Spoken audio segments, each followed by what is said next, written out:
Hello, salutations. What to do? Start the game right off. Father do that game. The vibes like a scrap. Let's get it. And welcome once again to the AfterShow Podcast, where every Friday night, me and Jay Shockblast and sometimes Casual Avenger, when he's not face first in deep dish pizza, discuss all the latest in gaming, pop culture, and what have you. We have an especially spicy show for you all because a lot happened this week. We have a crisis at Marvel, which, according to one insider at the company, is quote fucked.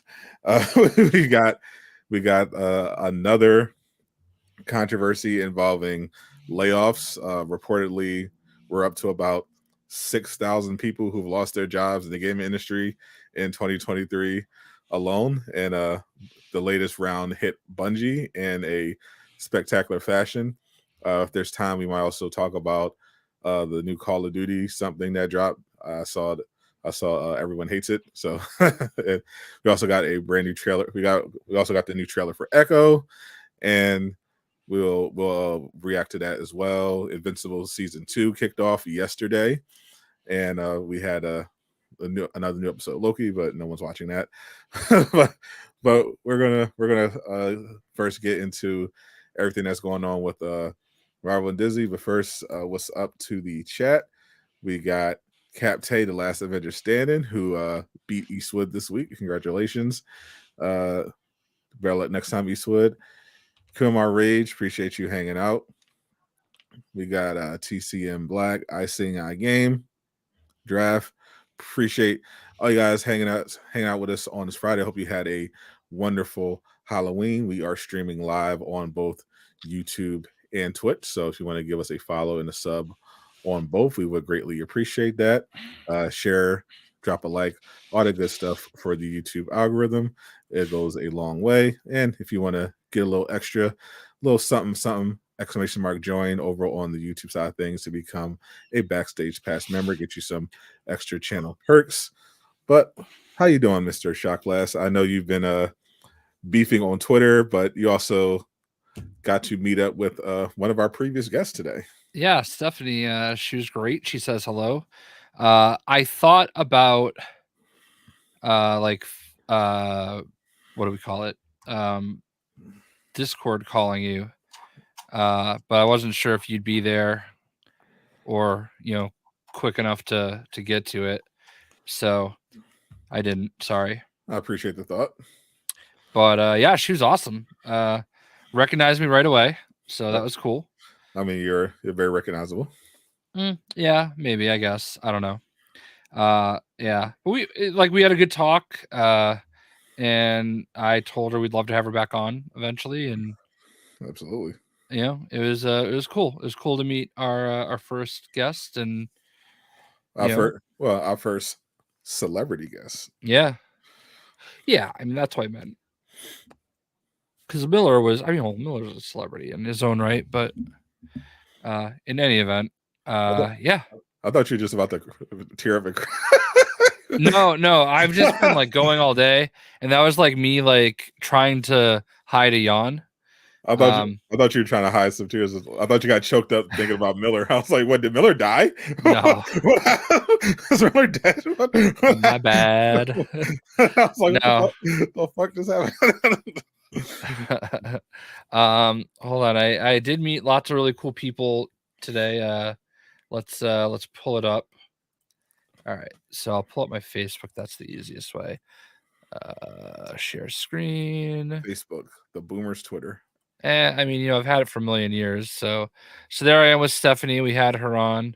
Like I said, I'm telling your wife. She saw it. She doesn't care. Her husband was there. Like, what does it matter? Jay, still your girl. Yeah. There's Nolan North, and of course I had him sign the Marvel's Avengers Funko Pop for Iron Man, his best character. He took a bunch of pictures. It was pretty funny. So yeah, he wrote on the side, "I am Iron Man." W. Tom Welling, aka the Superman of Smallville, the best Superman. I mean, some have said. So shout out to Smallville, one of the greatest shows ever made. Yeah, he was awesome. I'm actually legit. I'm actually jealous of. I'm almost never jealous of Jay Shock. This is one of those. This is one of those moments. Getting to meet Tom Welling and get an autograph. Yeah, we've got Judd Nelson, who was in a lot of like those '80s like movies, but he was also the voice of Hot Rod, my favorite Transformer. Of course it is. So that was really cool. And there is a pirate Psyduck.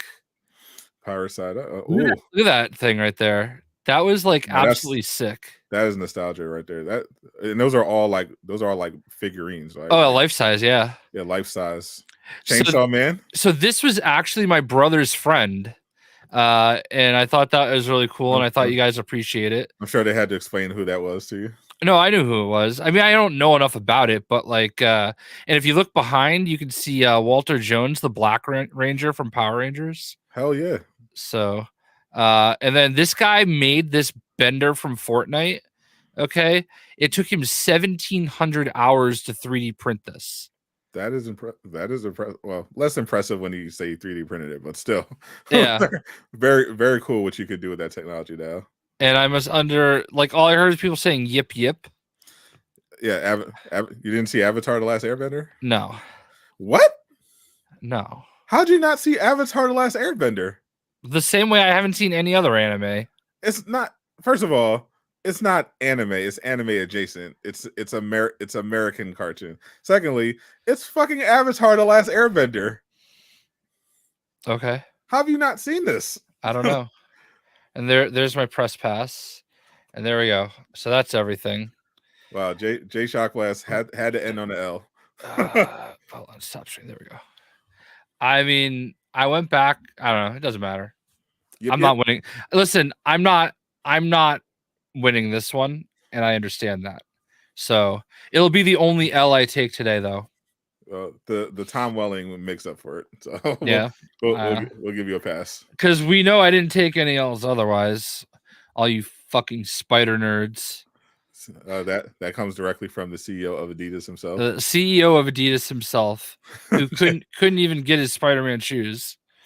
All right. So speaking of Marvel and absolute shit shows, this seems to be the week where the mainstream media has officially turned on Disney. we had a book come out that was a mini expose into kind of the behind the scenes going on at Marvel, and then we had South Park drop the extremely viral Panderverse special where they basically nuked Disney from orbit and made fun of Kathleen Kennedy and the whole trend of gender and race swapping established characters. But this new one from Variety is a look inside of Marvel, which they call A Crisis, and it details pretty much all the reasons why Marvel is struggling so badly right now. And we won't read the full article. We'll give you some of the highlights and go over some of the stuff. But I think the biggest I think the part of the article that pretty much sums up what's wrong with Marvel and Disney is this section in the article about Blade and everything that's been going on behind the scenes. So this is a later down article says, case in point, the Blade reboot with Mahershala Ali signed on for eponymous role of a vampire. Things look promising for a 2023 release date, but the project has gone through at least 5 writers, 2 directors, and 1 shutdown 6 weeks before production. One person familiar with the script permutation says the story at one point morphed into a narrative led by women and filled with life lessons. Blade was relegated to the 4th lead, a bizarre idea considering that the studio had 2-time Oscar winner Ali on board. I mean, cue the Cartman meme. put a chick in it. Make her, like, what the fuck? I don't get it. You have this is literally exactly what like the hilarious. Obviously, we made fun of the people who made the MCU their like whole identity, but they were right. Like you're like, okay, we're gonna reboot Blade. We're gonna do Blade. Everyone loved it from in the 90s. Everyone loved the 90s. Everyone loved the Wesley Snipes Blade. And they're like, okay, we want Blade. We love the character. We're looking forward to seeing what Mahershala Ali does. And their big idea for a Blade reboot is to put Blade as the fourth lead in the background and have it led by women giving social justice lessons. Like what women? Like what women? Why? Who? Yeah, who are they putting over Blade? They're putting 3 other characters over Blade, all of them women, in his own movie. Yeah, it was probably going to be his daughter, maybe? No, it would probably be 3 women. It was gonna be Darkhawk, the new Iron Man, and Nightcrawler. The 3 women. Well, they gender swap Nightcrawler too? All 3 of them. When did that happen? I'm joking. No, like I'm literally making it up. They were going to do it for the movie. I mean, that was the joke. I mean, they already did a female Iron Man, so. I mean, no. What they did do is Nightcrawler is now Spider-Man. He's another Spider-Verse character. Another person wearing the mantle of Spider-Man. I have no idea why.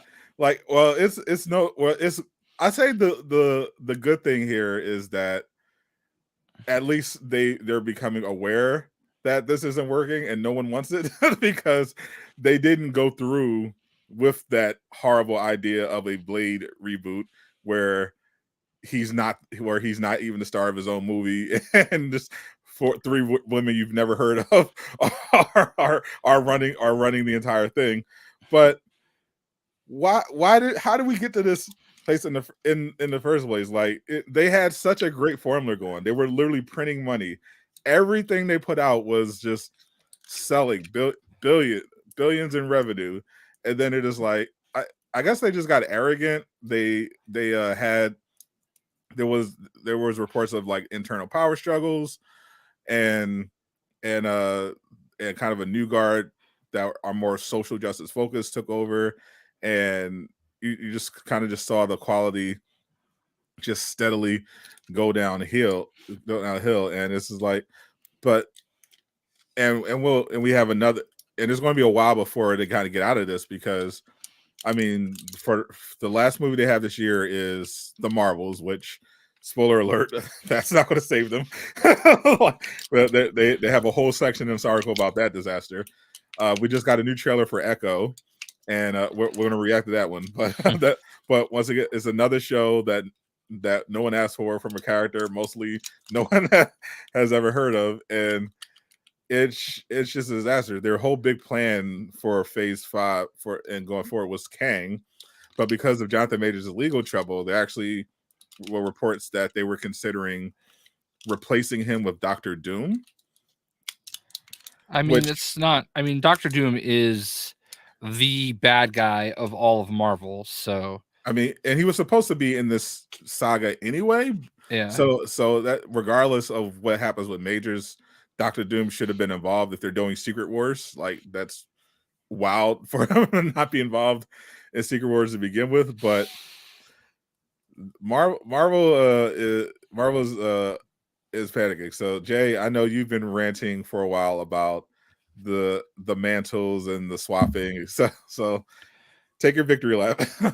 I mean, it's true though. Like you've got all these people, and like everybody knows who the main Marvel characters are, and that's who they want them to be. You know, like there's nothing against the newer characters or like what they're trying to do, but like there's natural ways to do all of this, and they just find these people who are like, well, I'm the greatest thing in the world, and I can just do what I want, and the people that got us here don't matter.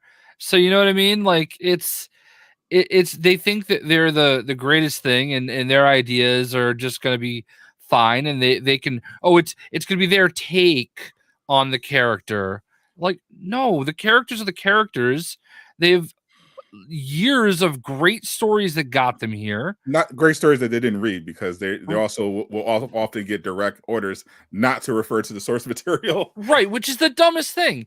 Like, you have to understand who these characters are in order to really use them and make them, because like that's what the main people. Yeah, sure, you're gonna get a lot of people that are attracted in that haven't read the stories, that don't know the stories, any of that. All right, that's natural, but the loudest critics are going to be the ones that have this attachment to them, and they're going to be the voices that are heard the most.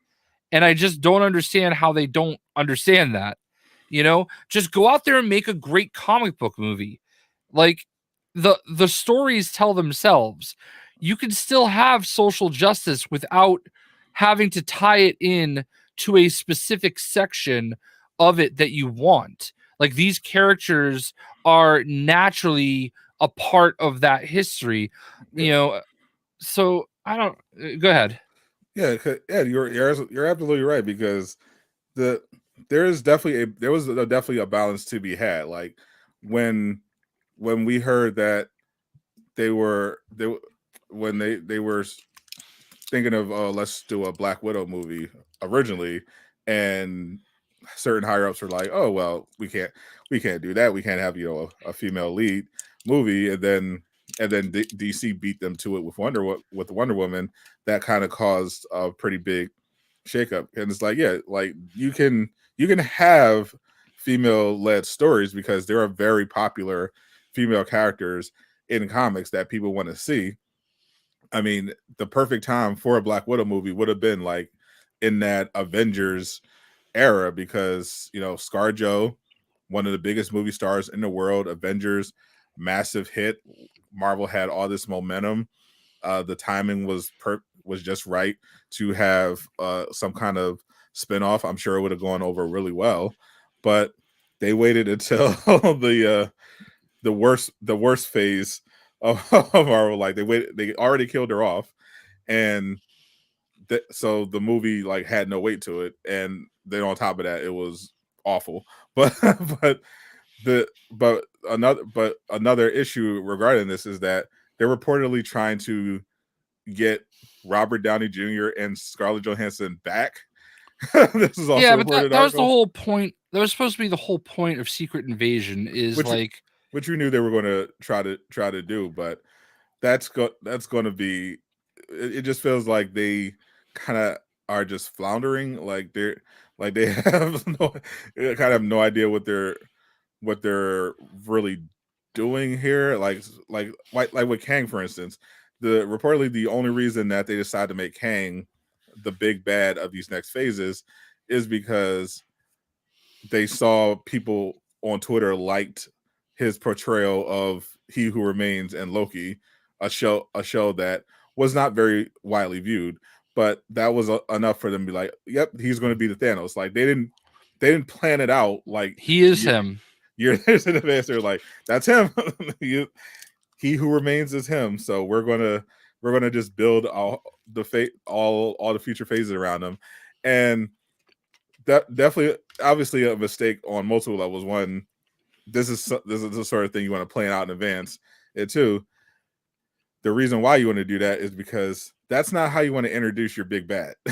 Like, you introduce Thanos by making him look like a badass that everyone's afraid of, and then when you finally got to see him like in an extended role, the first thing we see is that he solos all the Asgardians and beats Hawk in a fist fight.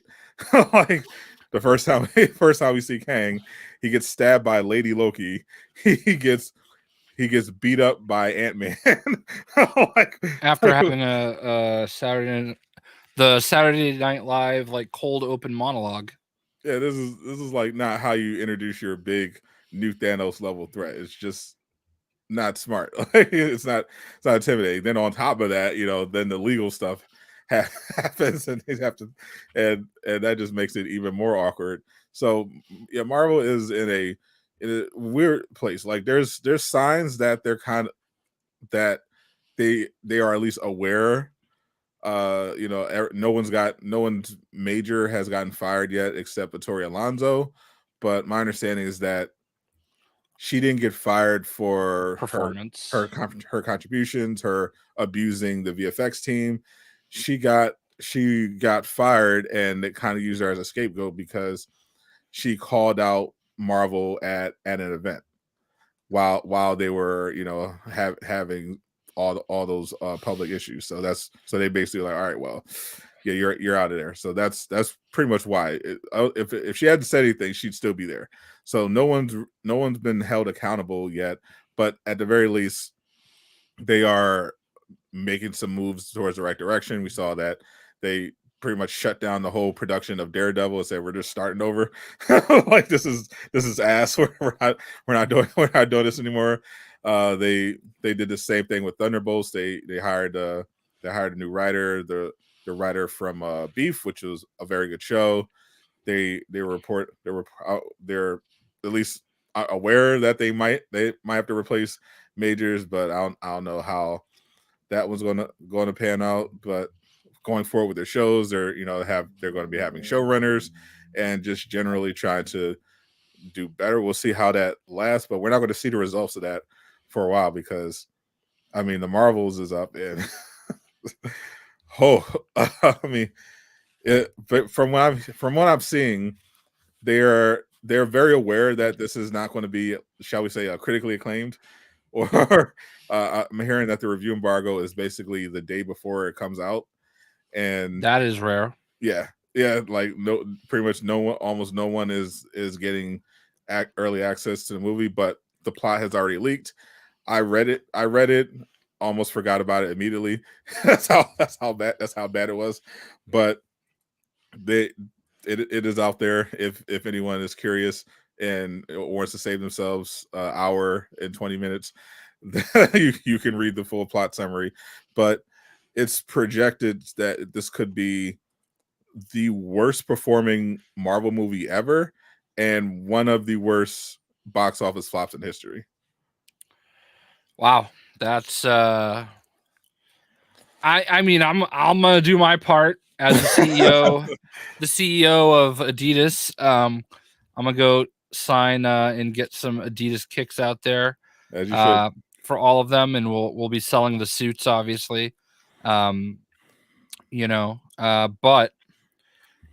I don't know. Like, I honestly forgot it's out like a week. I have to keep now. reminding. I have to keep reminding myself that it's coming out soon. It's November 10th, I believe, and this was so next Thursday. Yeah, this was another Marvel project that was just filled with problems. Like, it was originally supposed to be Captain Marvel 2, but because of the backlash against Brie Larson, they were like, "Oh well, let's not do that," and they decided to make it like a whole combined effort by bringing in Monica Rambeau from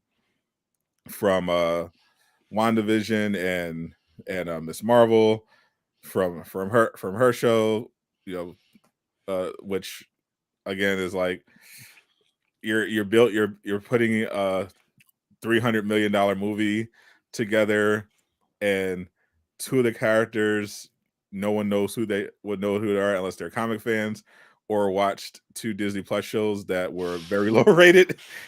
like that's a tricky thing. And now they have like cats prominently on all the promotional material. Right. They've gone through numerous reshoots, including a 4-week run where they had at one point had a public viewing where just a screener to get people's feedback, and the feedback was not not very good. But the crazy thing is, like, during these extended reshoots, the director of the Marvels, I think her name is Nia. She wasn't there. She was working on another movie while they were doing the extended reshoots. So she wasn't even involved in them reshaping the movie. Jesus. So we don't even know how. So whatever contribution she made, we don't even know how much of that is going to end up in the final version, because I heard they cut at least 45 minutes off the runtime. She wasn't there for the edits or the reshoots.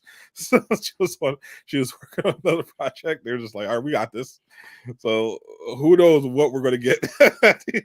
Well, of course they had to have a lady accuser, Basically Lady Ronan, of course. Yeah. Who apparently is Tom Hiddleston's wife. Oh, good for him. Did you see that? I tweeted out a Halloween picture that they did. Did you see that? I did not. It's good. I'm not going to spoil you. Let me find it. Yeah, put that up. Yeah. Where are you at? But yeah, of course, a lady accuser. Insert Cartman meme. This is to be expected, but it's not. But the funniest thing is that they were advertising it by showing Thanos. And they had Thanos for the first 30 seconds to kind of like, yeah, see, remember Thanos? Yeah, this is the next thing. Remember that? You're definitely going to watch this. Let's see. So they're actually married in real life. So she went as Captain Marvel, and he went as Daredevil, and Charlie Cox is Loki. That works. I mean, that's pretty epic right there, don't you think? That's pretty great. That's pretty great. The costumes are kind of adorably low budget, but considering they're very rich actors, but yeah. Sure. I mean, even Ryan Reynolds let Taylor Swift use his Deadpool costume for Halloween. So I don't know what. Maybe Brie Larson just isn't a good friend. Yeah, or maybe Marvel couldn't spare the expense. So they couldn't. They're like, we can't. Our Loki, our shows aren't doing. You know what's going to happen? Right I think that Deadpool is going to save the day. That's putting a lot of pressure on Deadpool 3. I think it sounds like there's rumors that they are going just balls out for Deadpool because it's going to be a whole multiverse bending experience. Yeah. I've heard that they're trying to get what's his name? He's in The Boys, the Carl Urban as Wolverine. As a Wolverine. A Wolverine. Interesting. Yeah, and I've heard that there's a lot of other people that they're trying to get. Oh yeah, there's the amount of cameos potentially attached to this is going to be. They're definitely going all in on the member berries for this one. I will say that. I mean, even the Marvels is reportedly going to be acting basically as a tease for Deadpool 3. That's crazy. And it's so easy to do as well. Like Deadpool, you can work Ryan Reynolds and Deadpool into anything. Like because he's everywhere. And all you need to do is have him just show up, drop a couple one-liners and peace out. And there you go. I think Deadpool should be the new Stan Lee in Marvel movies. That's Jay Shockblast, CEO of Marvel Studios. That would be my first thing that I would do. Is I would tell Ryan Reynolds that you are going to be in every movie. Okay. And you're like just gonna be there. Just pop up. Random. Yeah, cameo. We'll pay you. And you'll have a little cameo in every single Marvel movie. You will be the new Stan Lee. That would be the first thing that I would do. Because I support it. It's perfect. It makes so much sense. Deadpool is the type of character that would just randomly walk onto whatever this Fantastic Four 1960s experience is. He would just happen to be there. I mean, he was a time traveler in the comics. I see the vision. So like that would be the absolute first thing that you do right there. The second thing you do is you take a step back, get back to the people that made you your bread and convince them to keep doing the movies. You convince Robert Downey Jr. that he needs to keep doing this, and you pay him for it. Scarlett Johansson, you pay her for it. Chris Evans, you pay him for it. Okay, the hell has Chris Evans been doing? Glass Onion, like and he was good. Don't get me wrong, but like he's not really doing a whole lot else, and maybe that's what he wants to do.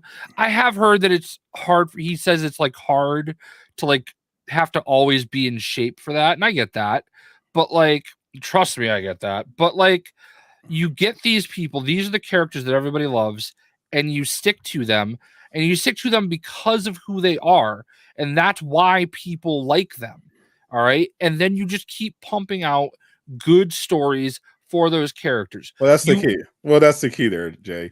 You have to pump out good stories, and there's been a problem with that pipeline where we have executives making terrible decisions and you hiring people who do not belong there, giving them terrible instructions like don't read the source material. So you have to address the rot at the core of the Marvel. Like the decision making, obviously they're stretched too thin, trying to pump out too much content, scale that back, focus on quality over quantity. But you definitely have to continue to improve the process so that these projects aren't dealing with so many reshoots and rewrites, or making sure that you're hiring the right people so that you're not in a position where you have to basically fire everyone and start over on your Blade reboot because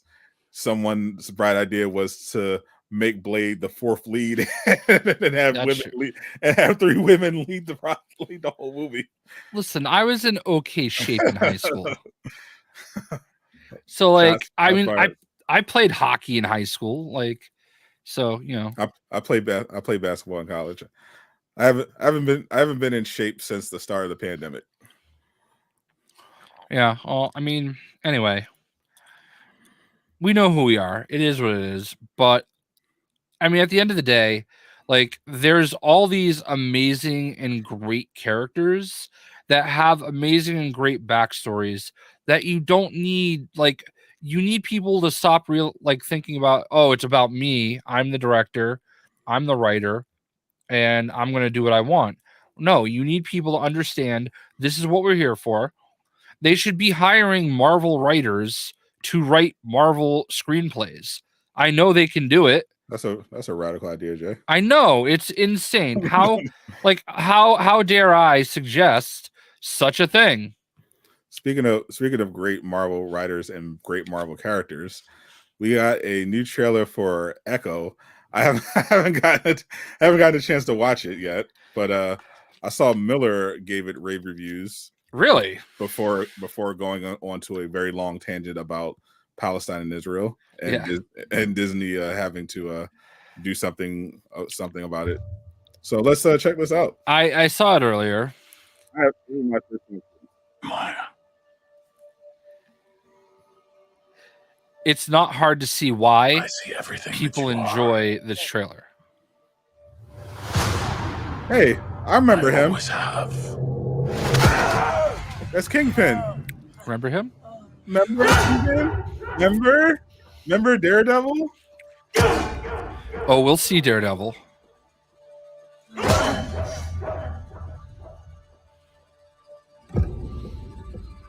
Don't be afraid.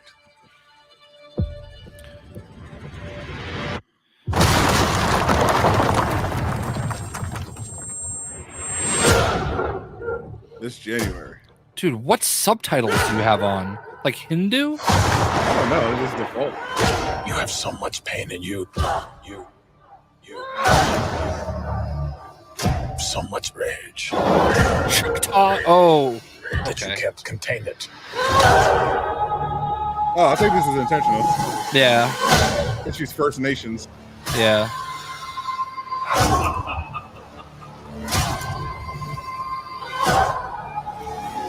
Who is that?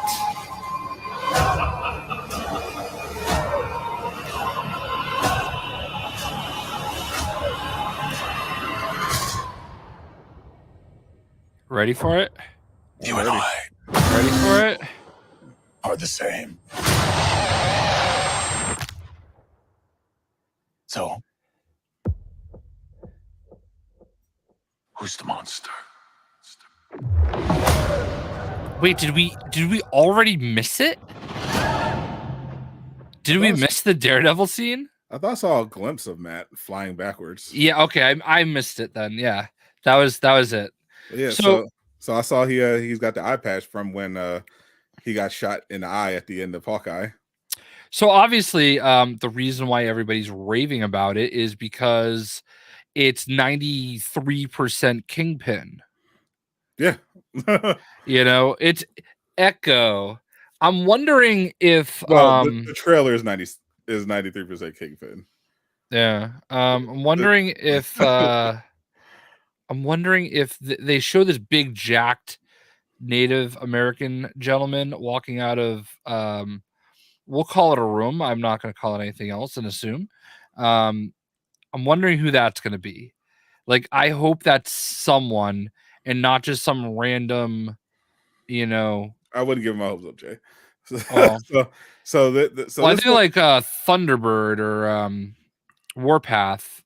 This was an interesting project because it's been apparently done for a while, and it seems like they had some regrets about making it because for a while we didn't know what was the holdup, what they were going to do with it, and now they've reduced the amount of episodes and they're just going to throw them. I believe there's now 5 episodes, and they're just going to throw them all out at the same time. No weekly format. They're just going to put them all on one day. just be able to binge watch them. Well, Echo's a flawed character to begin with, and I can say this, being hearing impaired, it's a challenging thing, as we saw when we did that mission in Spider-Man 2, to convey that like loss in an interesting way, and to have, like, listen, at the end of the day, it's entertainment. You can have it in small doses, but your main character, like, not really being able to communicate as much and having to rely so heavily on other people is a challenge. Like, there's just no way around it. I understand, they had an opportunity to do a disabled, deaf, Native American female. Don't forget she has one leg. Yeah, well, that's what I meant by handicap. Which, by the way, does not have one leg in the comics. Unnecessary. But I mean, I guess the actress is good, so whatever. But it's going to be a challenge, which is why I'm sure it's going to focus so much about everyone else. Kingpin. It seems, and it's like a bridge. I would hope it was to be somewhat of a bridge to Daredevil, but from what I understand, that's kind of the idea. It's like, okay, well, it's an Echo show, so kind of to make up for that, we're gonna have a heavy dose of Kingpin in there, and we're gonna transition it to Daredevil Born Again somehow by throwing that in there. Yeah, I mean, I just it looked gritty. It looked like the type of show that was on Netflix from that trailer. Yeah, well-made trailer. Yeah, it was definitely, I think it did its job. I think people are intrigued because Wilson Fisk, we're going to see where that goes. I mean, the scene where the dude pops the guy in the head, that was a brutal scene, and those aren't the type of scenes we've seen much from the Disney Plus stuff. That was a straight out of Punisher, Mm-hmm. So yeah, I'm intrigued enough to watch it. I'm kind of glad we can just binge it. Oh yeah, and I'll definitely give it I'll give it a shot, of course, as long as I have Disney Plus, might as well.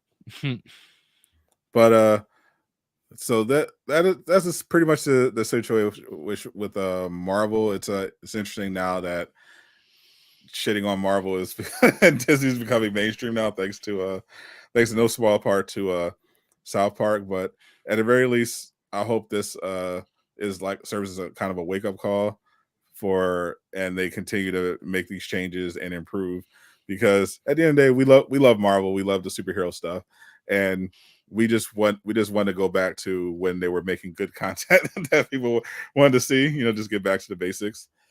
But this was also a rough week in gaming because we got even more layoffs at I know you were dying to talk about this one. We got some big layoffs at Bungie, as well as the delay of the final shape. So I'm not I played Destiny for like a month. refused to buy any content and just pieced out. But they have a big expansion coming. That's a bunch of stuff is delayed because they laid off in total, I think about 8% of their staff, and they did it in such a way that they not only are not going to get their benefits, their stock options that they had because of the timing that of their layoffs, all their stock options are rolled over back to Bungie, and they don't get those either. Wow, that's just that's shitty. They did that. So they did this in the absolute scummiest way possible. The executives reported that they forfeited their annual bonuses, but they wouldn't tell us how much of that they did, so I'm calling bullshit on that. And they said that they were having some revenue issues. I think they said they missed their targets by 45%, which is insane. So considering how overly monetized the game is, like there seems to be a lot of issues related to this whole Bungie layoff thing. So there was obviously a big boom in money for a lot of these industries during the pandemic. Obviously, it caused some delays across the industry, but because of people being locked in, it led to big increases in people consuming video games and TV shows and movies, and there was a lot of new money coming in, and it led to more ambitious expansions. But as people were able to go out and about, that money dried up. So now it's kind of time. Companies, I'm seeing companies are just like, oh well, that gravy train isn't coming in anymore, so we gotta tighten things up. But the Bungie situation seems to be a lot more sinister because Bungie already is obviously a very big, very successful company, and they were acquired by Sony for billions of dollars. And part of Sony even paid extra when they bought Bungie to make sure that they didn't have any more layoffs. So the fact that they just went and fired a bunch of people anyway, particularly people that are like kind of essential to what they're doing, which is why they had to delay their upcoming projects, is pretty insane. Like, well, and we really haven't got a great explanation from Bungie as to why they're doing this. Like Epic Games, we gathered that their layoffs, despite the fact that Fortnite literally prints money, is that they're just they're just run by just complete fucking idiots who grossly mismanage their funds. But I don't know what's going on with Bungie. I mean, the funny thing is when the reports for the layoffs happened, they immediately blame Sony, and now I'm seeing this whole I'm kind of seeing this whole consensus where players are kind of turning on Bungie and realizing that they always blame the parent company for Bungie when something bad happened, but it's starting to become clear that it was never Activision, it was never Microsoft, it's not Sony. It's the higher ups at Bungie. They were always the problem. and if anything, those other companies were holding them in line. Whereas now that they've been bought by Sony, it seems like Sony hasn't been super hands-on yet, and things are not going according to plan. I know I heard Bungie has a new game. They're trying to get out there, a new extraction shooter, and I heard they did a play test where they got some top players from Tarkov to come test it out. And out of all the players who tested it from Tarkov, they said not a single one of them said they would play the game if it came out tomorrow. So that's not good. But I don't know. You're a big industry insider, Jay. What the hell is going on? What the hell is going on with Bungie? I mean, I have no contact with them at all, but yeah, that was all really shocking to see everything that was going on. It's shocking in a way because, like, who's talking about Destiny right now? What the hell was that? You said shocker, so I had to do. I got you. I didn't recognize that one at first. So, all right. I had to do it. All right. That shocked me.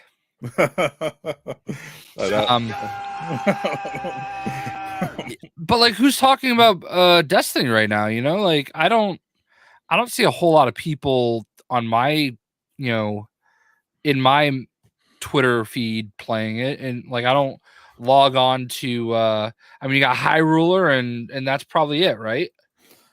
I don't even know how. Last I saw High Ruler, he was trolling Spider-Man fans. I saw High Ruler playing it like yesterday. But like if we go, he's probably the only person I know that actually plays it. Like if we go to Destiny 2 on Twitch right now, I mean, there's 10,000 people watching it, and 3.4K are watching one guy. 1,100 people are watching another. So I mean, that's like almost half the people right there, you know. And that's like a live service game. That's like, you know, like it was the live service game, and I think that's part of that is not just the lackluster updates, because I'm not a Destiny fan, but I follow Paul Tassi, and he's obviously an avid Destiny player, and right, he covers it a lot. So and I see kind of the threads and complaints from Destiny players, and it seems like they've had a very aggressive increase in monetization. They've released some very lackluster updates that the fans haven't appreciated, and on top of that, this has been an absolutely ridiculous year for gaming. Like there's just so many games that have been coming out that people understandably are just like, yeah, well, I don't kind of really feel like diving back into Destiny 2 right now, because I got Hogwarts Legacy and Jedi Survivor and Resident Evil 4 remake and Tears of the Kingdom and Baldur's Gate 3 and Spider-Man 2 and Alan Wake 2 and Mario Wonder. Like there, all these just incredible games have come out this year. So it's understandable why you would see a decrease in kind of the player counts for Destiny 2, especially if they are releasing, lackluster content and people kind of feel like they're like got one foot out the door and are trying to look for their next IP that Sony is looking for.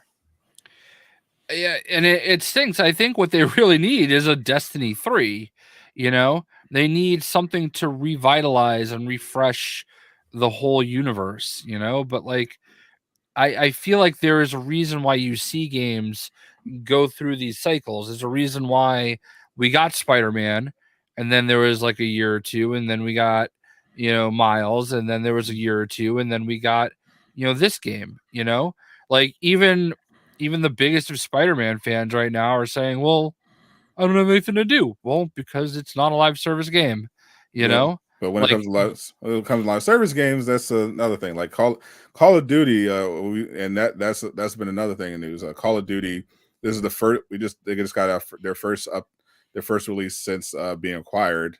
And the first thing I saw trending was a $70 DLC. Apparently, apparently people are not happy with the new campaign. Is something that they dropped.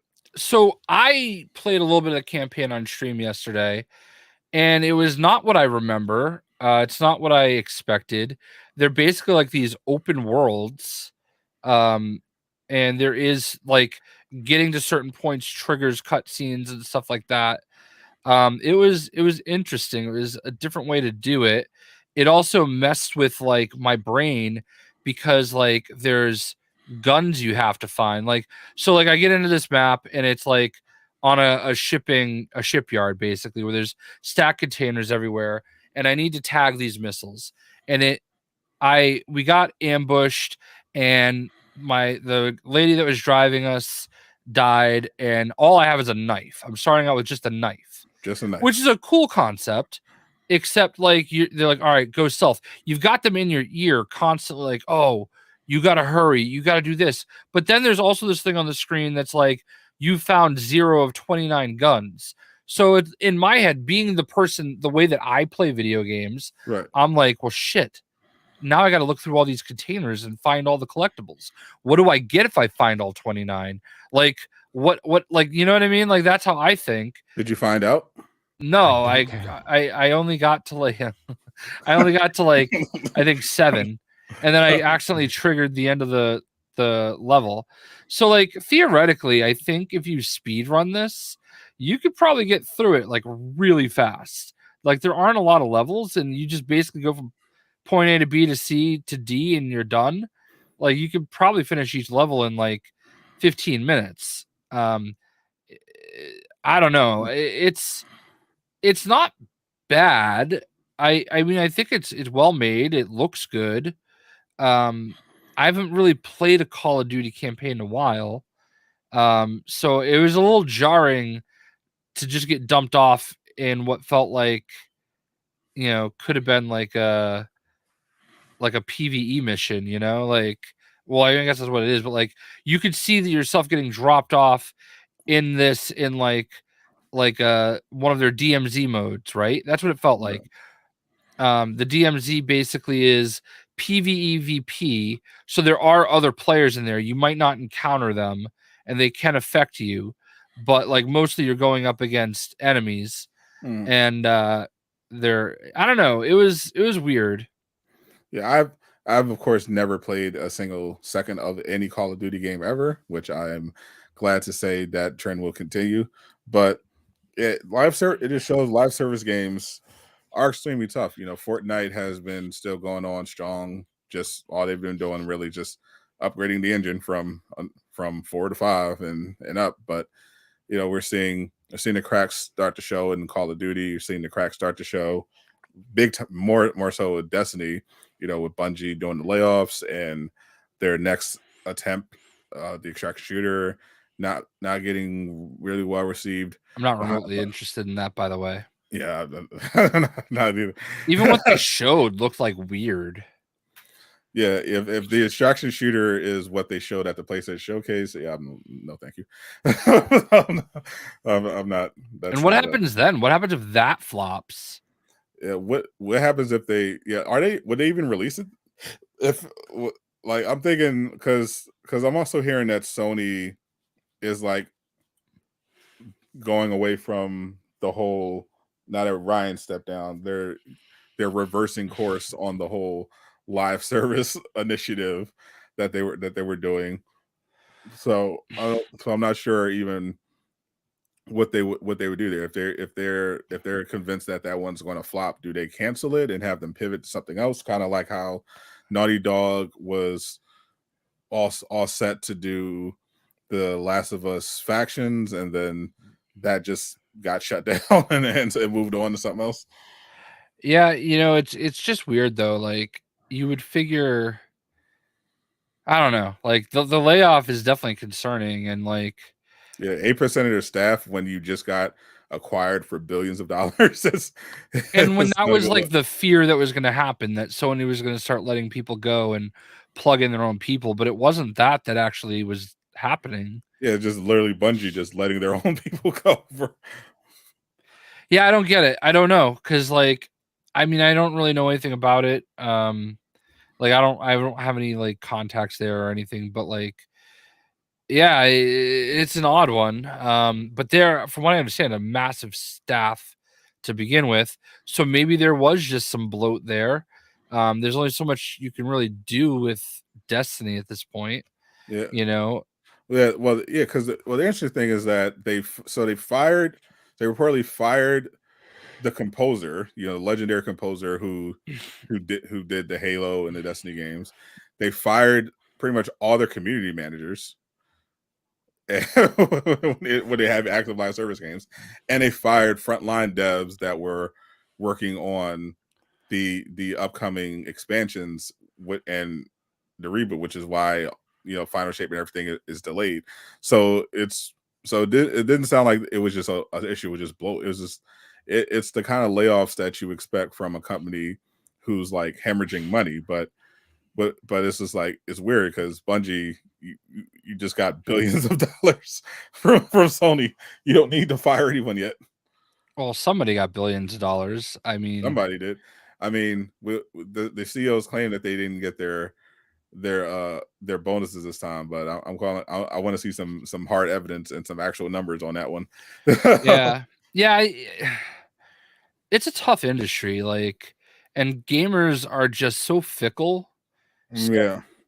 I saw reportedly like 6,000 layoffs this year.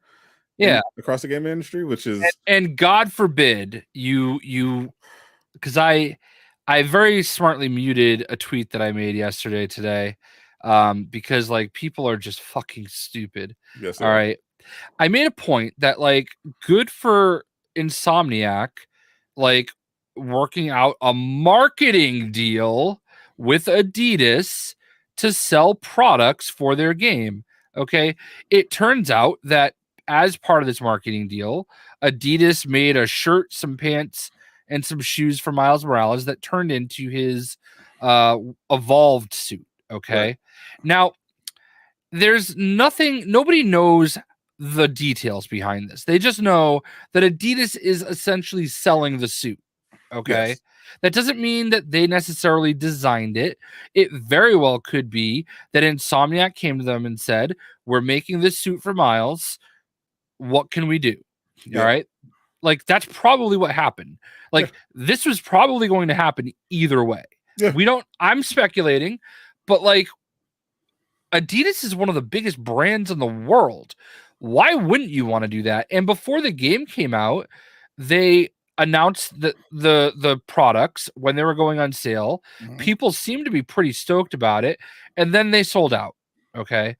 And as a separate issue, these people are bitching that they can't change their suit in the final mission. You have to wear the suit they chose for Pete and the suit they chose for Miles. That's not exactly some new thing in video games. All right. Pretty common. I do understand, though. I do understand that there are people that want their cutscenes to be the suit they chose, and I do understand that. That's fine, but that's not what they chose to do. Okay. And just the meltdowns over it are astounding. But then when somebody randomly pointed out, "Hey, you can buy this from Adidas, this evolved suit shirt, pants, and shoes," like, people start losing their mind. I'm a walking billboard. Apparently there's like an Adidas store somewhere in the game. And I'm like, that's genius. That's great. Like, I honestly cannot believe that there are not more ads in this game. Like, you've got all these fake billboards. Why not make them real billboards? What you want them to go full NBA 2K? Just have like actual product placements just all around the city? Why not? What does it matter? What does it matter if you're oh my god, I had to see real products in the game instead of fake ones? Yeah, it makes 2K a lot of money. And if it makes Insomniac a lot of money, like, why is that a bad thing? Yeah. Because they give you all the suits. The only times it was bad in 2K is when they would like sneak ads in the loading screen, and some of the stuff they had in the park was like causing lag, which would make the game unplayable. But that's understandable. That's valid. But other than that, yeah, just having the product placement, like, it's fine. Like remember, people, and this is I think another tweet that I saw that pretty much underscores how little gamers TM understand about the actual industry that they're constantly bitching about. Yeah. Someone complained that they're glad Avengers is dead because they hated how they didn't have a suit system like Insomniac where you can unlock all the suits for free.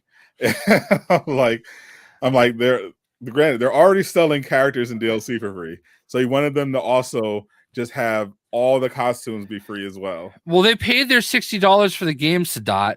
That means that every piece of content that ever comes after shouldn't be paid for. That is a legitimate thing that people think. Like, it happened with Mortal Kombat. Mortal Kombat released the Halloween Fatality. It was like $10. Okay, listen, you're getting a new season of Invasion in 5 days.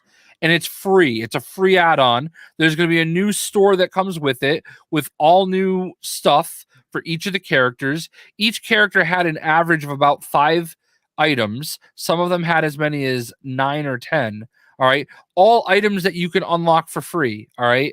So yeah, they charge $10 for a fatality that could be used by every single character.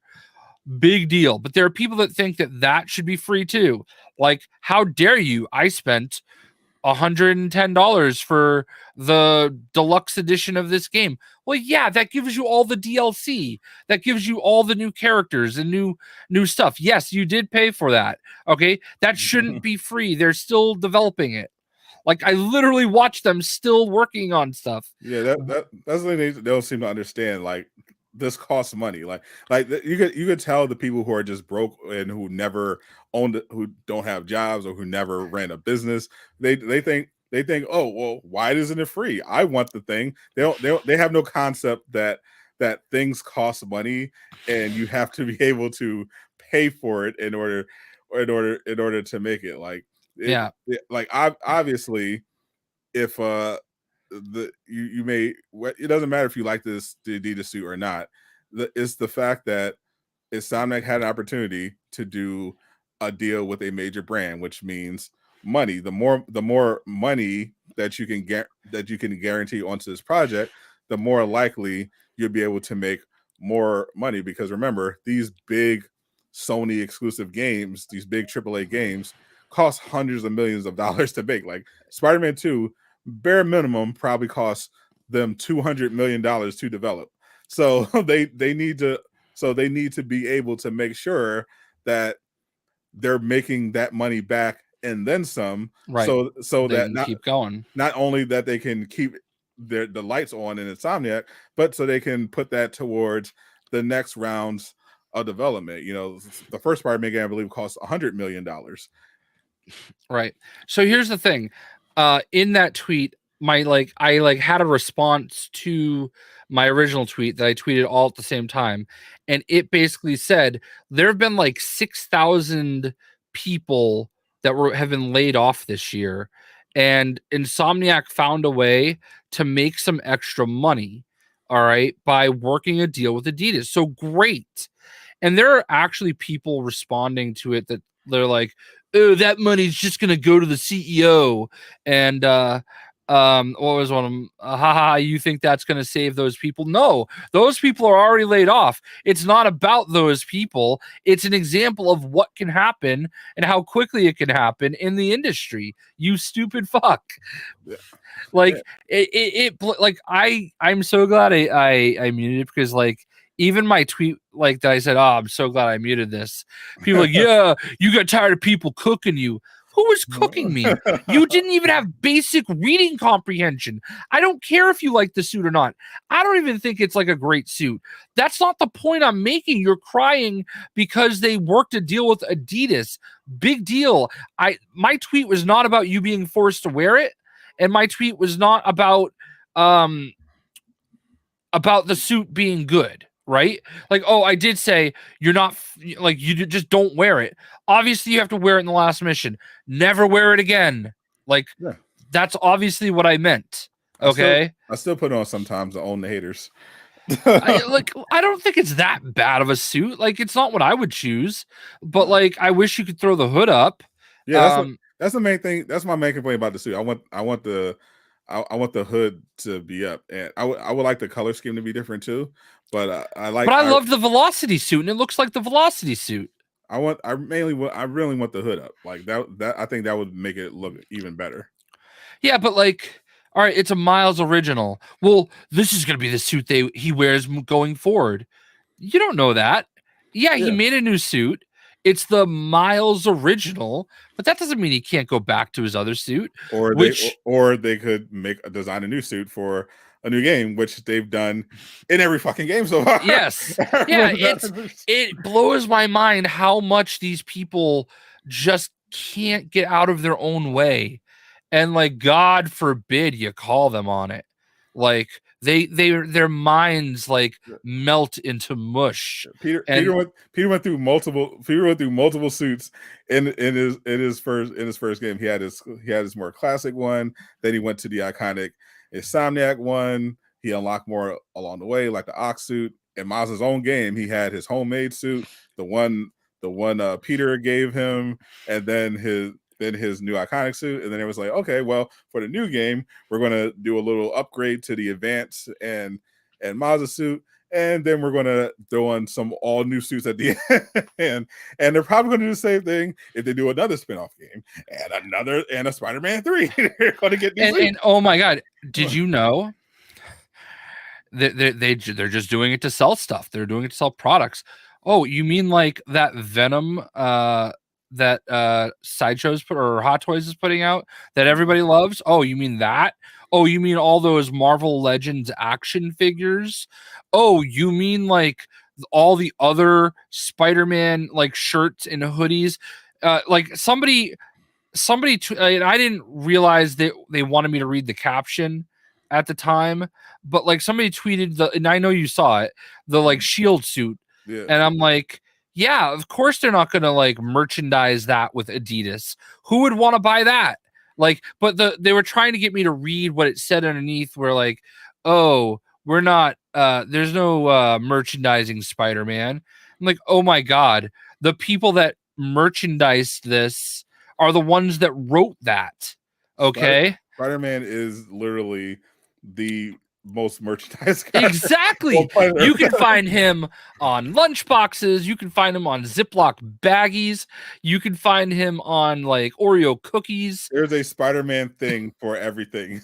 Literally the most marketed character. And guess what they market a lot? Movies, shows, keychain, Funko Pop, everything. And you know what's even more what's even more hilarious is these people don't forget when they lost their shit when Insomniac introduced the advanced suit to begin with, back when the first game came out. Yeah. People hated it. People cried about it. And now so many people can't even picture any other way.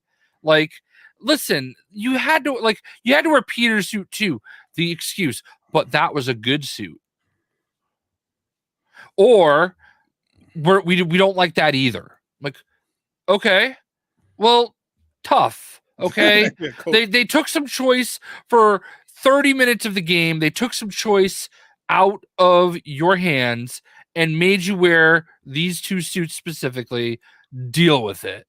Okay, like, Jay, you're an Xbox fanatic and a Spider-Man hater. So what do you think? Should Jedi Mind Tricks buy Spider-Man 2? Yes, it's my favorite game of the year. Well, there you go from the Xbox show.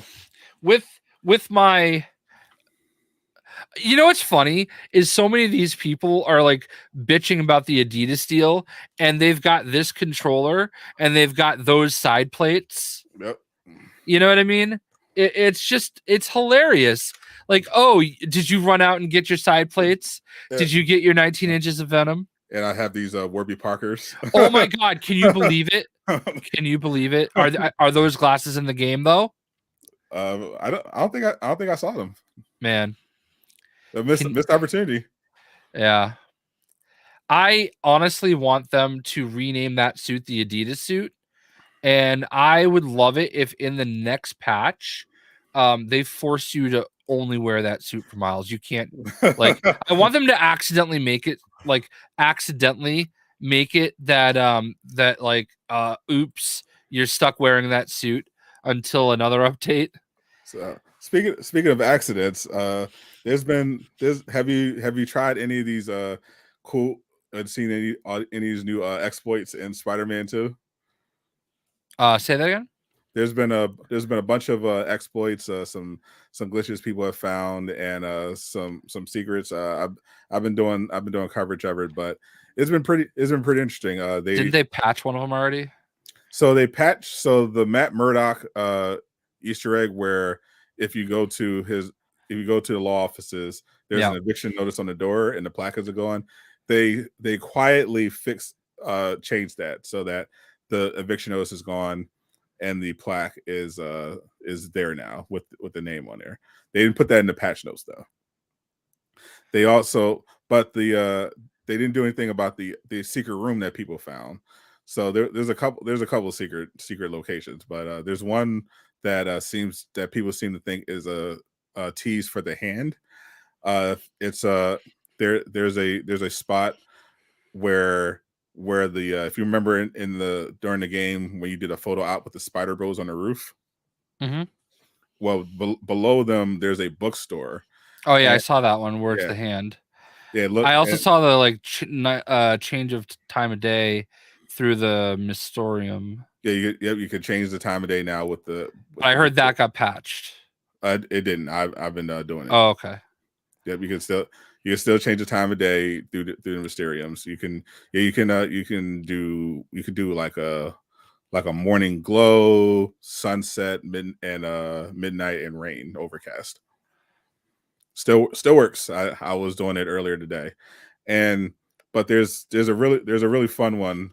There's an infinite height glitch where you can essentially you're basically just animation canceling with air tricks and doing the dash and the jump really quickly, and you can basically just keep climbing infinitely high into the air with Peter to the point where you're like above the airplanes.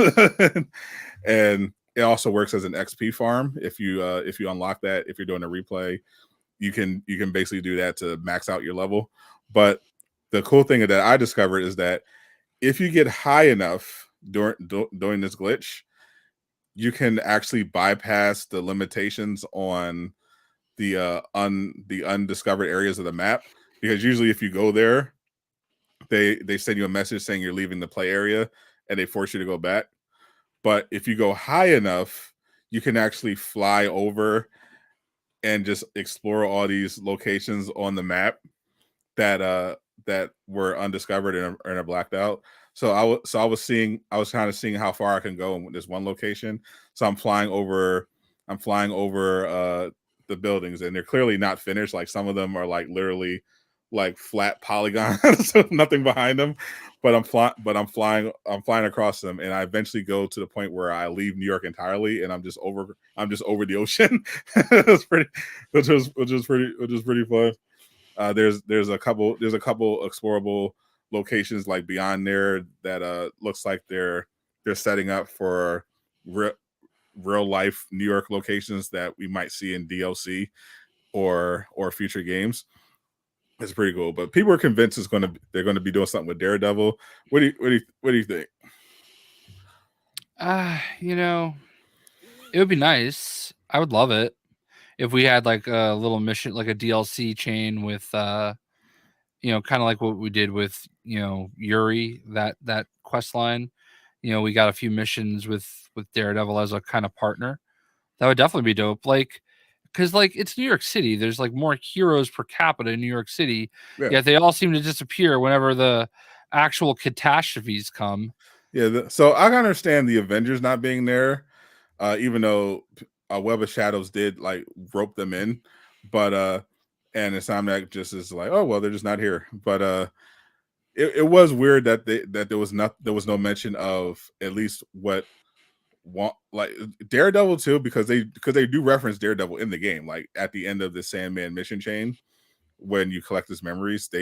Both Miles and Peter reference Daredevil, but he's not referenced as part of any of the stuff going on in the city. And even though Doctor Strange and Wong like are directly involved in one of the missions, we don't find out what they did during the whole symbiote catastrophe. So it's just Right. So it just feels like a missed opportunity to just be like, oh yeah, by the way, like now it could be a rights issue, but I don't know. They seem to be able to. They seem to be able to at least reference them. So I feel like it would. I doubt it's a rights issue. I mean, it probably more of a in terms of showing permission issue. Yeah, it could be that, but at the very least, we know that they can be involved somewhat in the story. So it'd be nice to like have at least like some kind of explanation or a passing reference, like just a little something to show that yeah they're helping too, like rather than just be like whenever something happens that the entire city and in this case the world was in danger, the only people involved are what Peter, Miles, Mary Jane, and Wraith. So it was like it felt weird because we know the Insomniac has a lot going on in this world. So hopefully in future games they like kind of bring some of these other heroes together.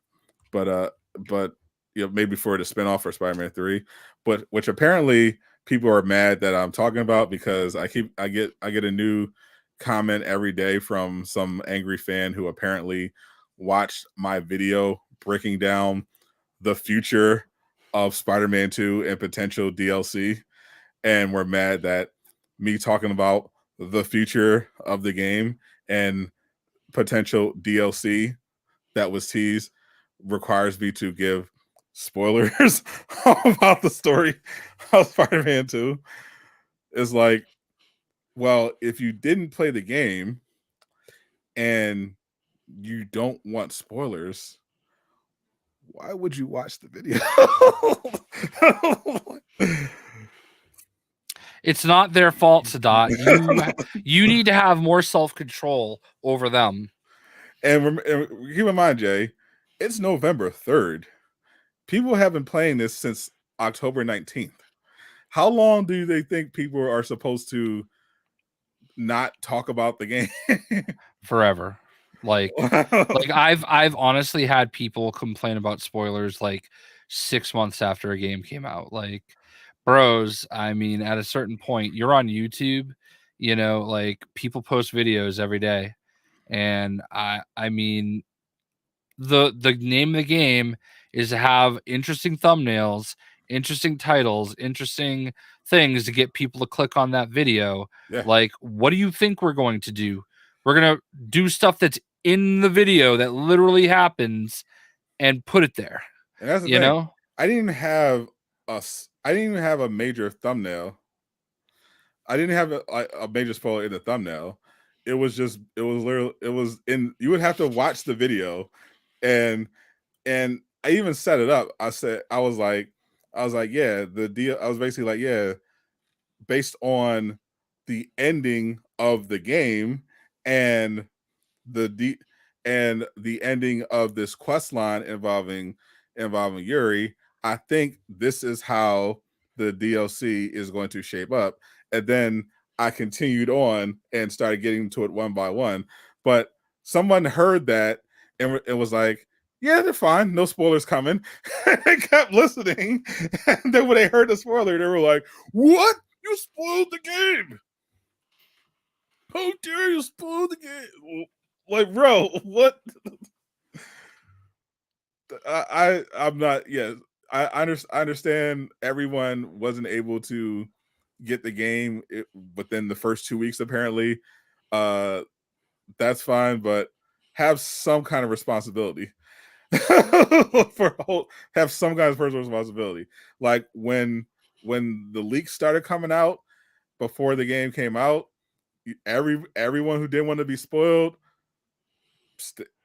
muted words and phrases on Twitter.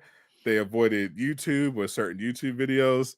I know that if I was trying to avoid spoilers, I would not click on a video that says Spider-Man 2 spoilers and start watching it and then get mad when I get spoiled.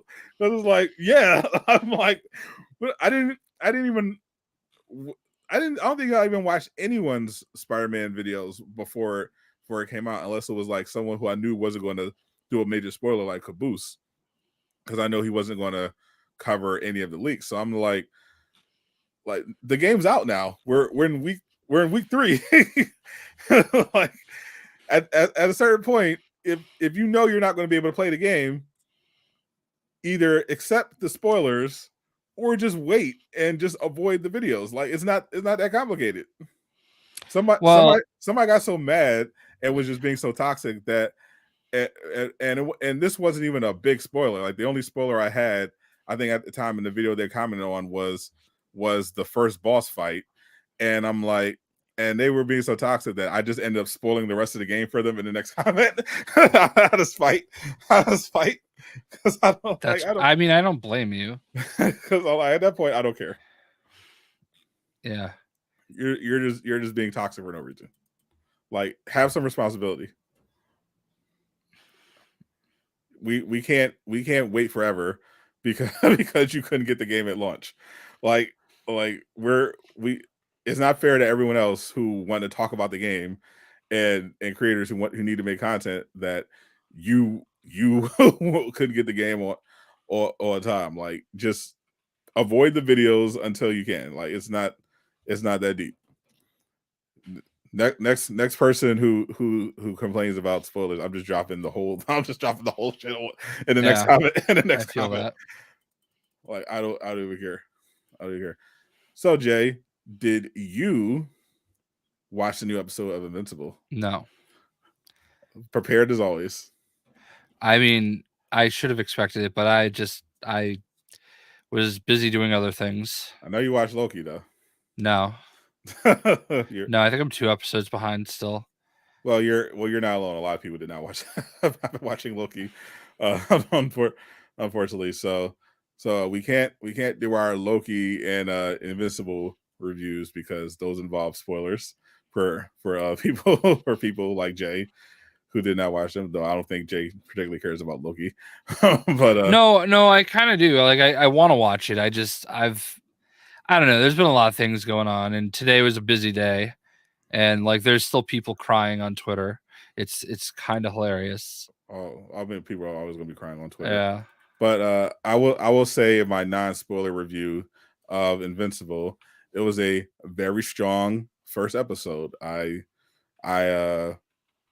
was reminded by how much I've been missing really good superhero content. You know, they gave us a little teaser before season 2 started with that one-off Adam Eve episode that kind of gave us a nice look at her backstory, and then they followed up with the first episode, which was very strong. It has the thing about this, I will say, is that it does delve into the multiverse, which is definitely a topic that a lot of people have said they're tired of, and Marvel has definitely done its part to make that not good. But as we saw with the Spider-Verse, even if the concept is kind of played out, it doesn't ultimately matter if you tell a good story. And so far, I'd say Invincible did a really good job of setting it up in the first episode. I thought it was well delivered. So I'm looking forward to seeing how they explore that. Had the animation still looked great. Had a lot of the gratuitous violence that we've come to love. Invincible, of course, gets his ass beat as is the custom in every at least every season. You got to start off with him getting his face punched in. Yeah, it would not be Invincible without it. Well, I mean, that is what makes him invincible, right? Yeah, he gets his ass beat, but he doesn't die. There you go. that makes him invincible. He may be bleeding all over the place. His face may be swollen, but at the end of the day, Mark's still out there. And we do get to see a little bit of Homelander in this one, so that's always a nice one. He was revealed in MK1. He's officially coming. He's got a new trailer, which I'm sure Jay reacted to. Yeah, it looks good. Coming out next week. Very, very excited for it. Obviously going to grind the hell out of him and try to get all his stuff unlocked. The XP is still tough. I don't know if there's going to be any adjustments. I'm actually worried that the things that I did to expedite getting through everything aren't going to work. Did they not watch your video, Jay? I'm sure they saw it. I mean, because a lot of people saw it. So, yeah, it's whatever, So I don't own Mortal Kombat 1, but I was considering it for the sake of Omni-Man. I'm not sure because I played the beta, and I know the combat wasn't for me. It was just hard to get used to because it just felt kind of slow. But from what I saw, Omni-Man, he looked pretty fun. I might be able to. Yeah, I mean, there is one like, did you see the trailer? I didn't see the new one. Okay, the new one, there's like this cool dodge thing that he does where he just like effortlessly like shifts, and his moveset looks really cool. I'm very intrigued by it. I'm not great at the game. Like, I know how to mash some buttons and have some fun with it. But That's all you need. yeah, I certainly am not like interested in 1v1ing anybody, like a real person. Like, I don't like. You should 1v1 Sonic Fox. That'd be funny to watch. Yeah, for everybody, I'm sure. I would do that. I mean, like, it would be funny to watch him beat me. Like, I think he actually like sometimes plays with the controller upside down. Like, I've seen that. Yeah, I have a friend who's like one of those sweaty gamers. Like, I remember we were hanging out one night playing Guitar Hero, and apparently he mastered Guitar Hero to such a degree that you could just throw on anything and he could play the entire thing flawlessly without looking at the TV. Like, he actually turned around, looked at the wall, and played the entire thing perfectly. Yeah, that's crazy. I was like, I mean, Jesus, dude, it makes sense. It makes sense in a certain way though, because like that's how guitarists are, Like, he has no musical talent whatsoever. Oh, well. He's not, I mean, it's repetition, you know. Yeah. If you do something enough, you're just gonna know how to do it. But I gotta imagine doing something that much.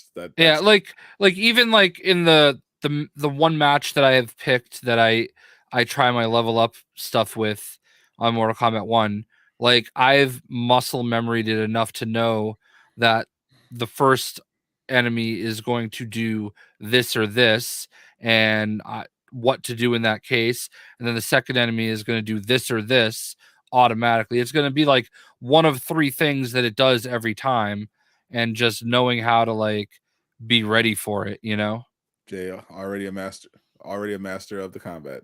Well, I mean, pay attention. Jay spit in that game. The worst part though is that like any progress that I made, like, because I felt like I was learning a little bit more when I played through the campaign and did all the stuff, but like any progress that I made is like gone, because like the way that you level up doing this, not really even an exploit, it's just like this is the best way to do it, is there's these matches where you have to basically you defeat one enemy, they like immediately disappear, defeat another one, they immediately disappear, and then you do the third one, and that's where you can either brutality or fatality them at the end. They're like the final. So like, the point of doing this is putting all your like skill points in attack and then just 3 uppercuts and you're done with the match. So like I've gotten to this point, and it's different for every character.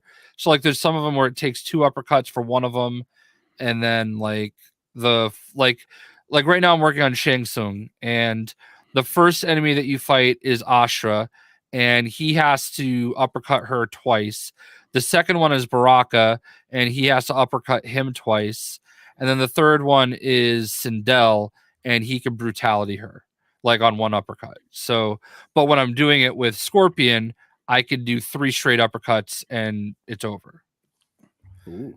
I wonder how many you could do with Omni-Man. Yeah, I don't know. We'll see. They give you early.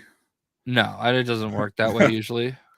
I mean, I'm gonna try the New Zealand trick and see if that works. But Shock Blast doing the New Zealand trick. It's funny because like I kind of worry about it, but I know that they know what it is, and I know that they do it too. So, people, they should be sending it to you early. I don't know how you do that with DLC though. You're Jay Shock Blast. They can figure it out. Yeah. Well, I mean, I don't know about that though, because like for Mortal Kombat 11, like they had to take us out to Chicago to play Spawn early. Like there was no way to do it otherwise. So, I mean, I guess maybe you could do it on like a Steam build or something. That's usually what happens if there's like early DLC access. They're like, oh, but you got to play it on Steam, and you have to enter this like beta build code and stuff like that. Not them specifically, but like gaming companies in general. I don't care. Right. You asked the question. Indeed. No, but But there's one interesting thing that we didn't get to yet that could explain some of your Twitter drama. Oh God, that you've been dealing with. This is a story that kind of got lost briefly with the whole Marvel expose, but is nonetheless still funny and also related. So this came out. HBO boss was apparently caught by making employees at HBO create fake Twitter accounts in order to troll people on social media who were criticizing their shows. like this is an actual thing. Like they were so conscious of people not liking their shows that they actually had people make fake accounts to attack anyone, including notable critics who didn't like, who had something negative to say about their show. Like Kevin Durant, he got a lot of shit for his burner accounts, but this is HBO and their shows tend to be pretty good, and even HBO is doing this stuff. So the dirty little secret is that everyone does this. Marvel in particular, like this is a common thing. Like not only do a lot of these companies run bot farms where they have like artificial conflict and support for the stuff, they have people defend the stuff online.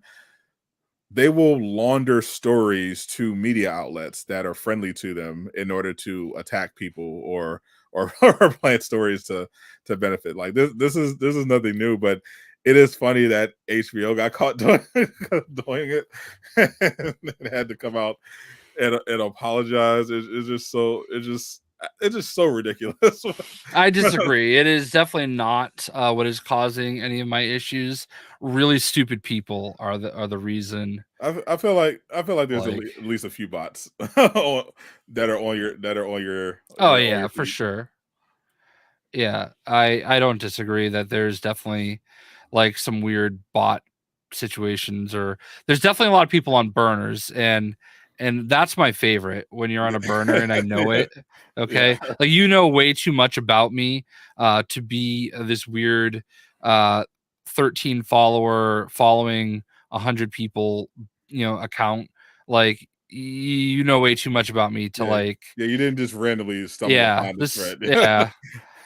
Yeah, and it's just funny. Like, it's funny, like this weirdo right now is like, sure, buddy, that's why everybody's mocking you. I'm sure everyone else is stupid. Well, yeah, like they can't even understand the basic concept of business. Okay, like they literally, people are laughing at me for saying that good for Insomniac for finding additional ways of revenue in a year where over 6,000 people in their industry have been laid off. No, obviously I don't mean the additional revenue is going to save those 6,000 people, you stupid fuck. Like, that is obviously not what I meant. I meant it's protecting them, and no, it's not going to go to their CEO. Okay?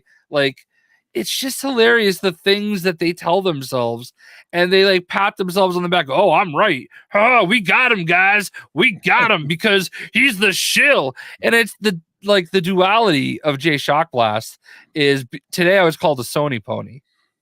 You? Yes. Look, like this pony. Like, yeah. They called you. Did they?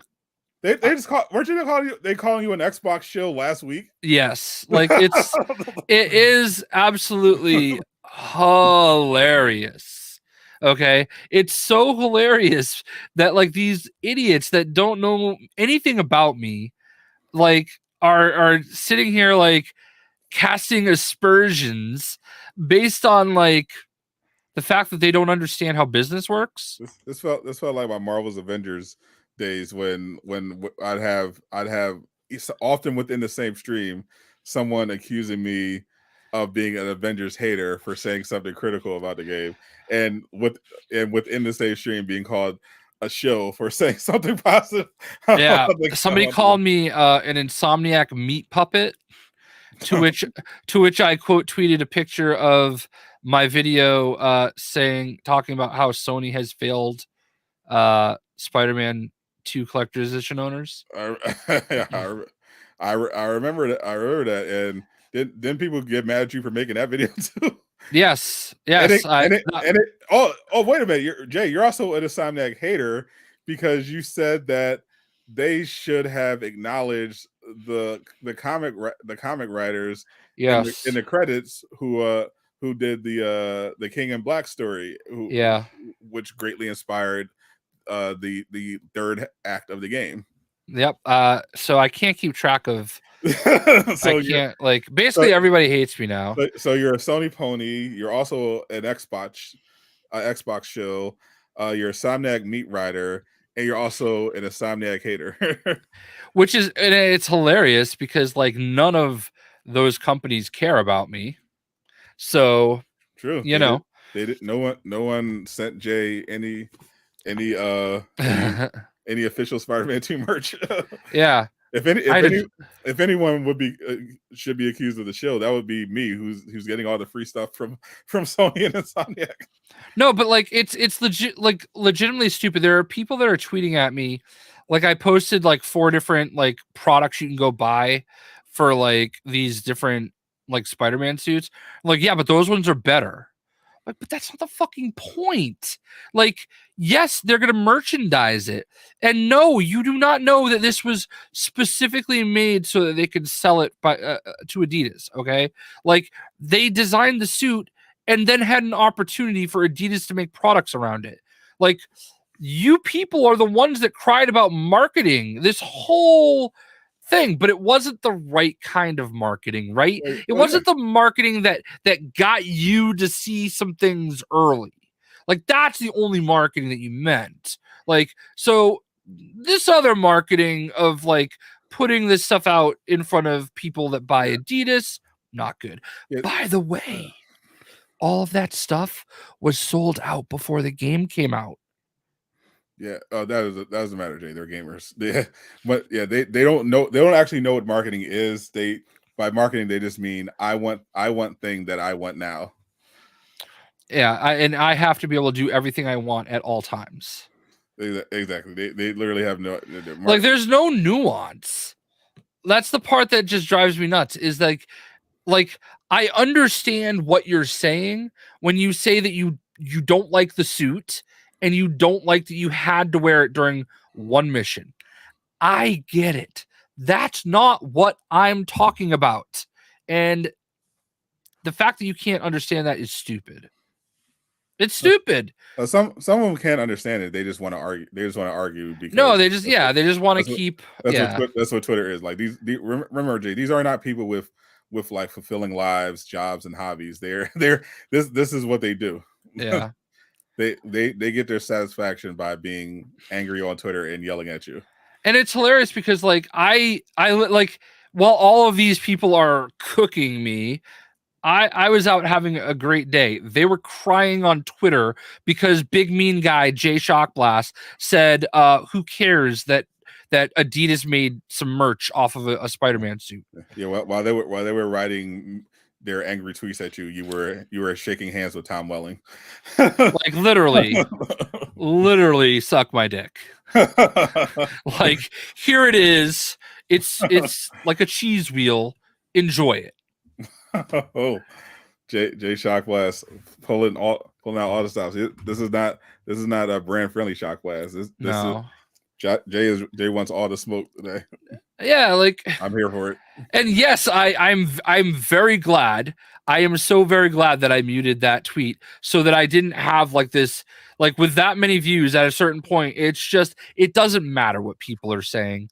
It's just there. Yeah, I've had several viral tweets like that, and at a certain point, it's it becomes clear there's no point in engaging anymore. Even if they were supporting me. Even if everybody was if it was 90% in my favor, I would still mute it because I can't deal with keeping up with it all. Yeah, it's a point where it's just too much. Where you realize if I were to keep engaging, I would literally just be here all day.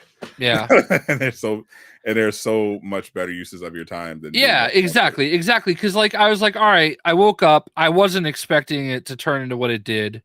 I don't know where it came from. Somebody obviously posted the tweet somewhere, and all their little butt buddies came running out to defend them, and it was very clear.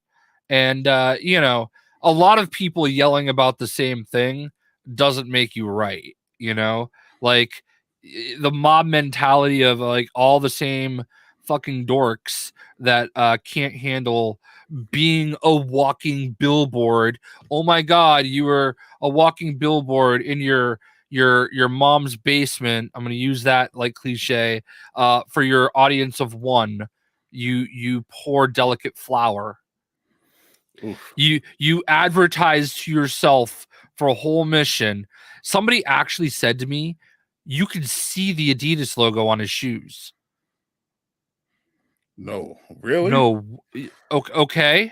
and that bothers you? And like you can see it without like going into photo mode and zooming in. Obviously, you have to do that. Yes. No, they could just do it anyway. Oh, okay. If you can see the Adidas logo on his shoes while you're zipping around the city and fighting crime, you deserve to be bothered. You deserve it. Absolutely. Yeah. Like you literally deserve it. Captain hit the nail on that. Absolute fatherless behavior. 100% fatherless behavior. These are not the activities of people who had positive upbringings with hobbies. This is fatherless, maidenless behavior. 100%. I literally just when I unlocked the suit, I was like, oh cool, new suit. And I did my thing and then rocked it for a little bit and then took it off. Didn't think anything of it. It's an Adidas logo. Who cares? No maidens, no maidens at all. No maidens, no social life behavior. Yeah. So but see, this is how they win, Jay. They want you, Jay Shockblast, to be tweeting back and forth at them instead of collecting bags of money, because this is how they try to get you down to their level. Yeah, I just I can't help myself though sometimes. Yeah. Yes. Because sometimes it's enjoyable. It's something to just go in and dug on someone, but usually I realize I know where that rabbit hole is going, so I'll just block and move on because you know very quickly whether you're dealing with someone who has the brain capacity to even carry on a conversation. Yeah, but, it becomes clear that when you're talking to someone who just wants to be angry. Yeah, and that's really what it comes down to. You know what I mean? Yeah, there's no point. I'm like, I have way better things to do than to go back and forth. Well, right, but there's like this one that's like, I'm ready to be done with this, people. Buddy, you just admitted to spending all day arguing with everyone on Twitter. I literally left my house at 1 and didn't get home until 7:30, and before that, I streamed Fortnite for 3 hours. No, I muted the tweet and didn't argue with everybody. Correct. Sure, I responded to a few tweets, but like I literally went to a Comic-Con and met Nolan North, Tom Welling, Judd Nelson, and Stephanie, like amongst other people that were there. And now you're doing a live podcast. And now I'm doing a live podcast.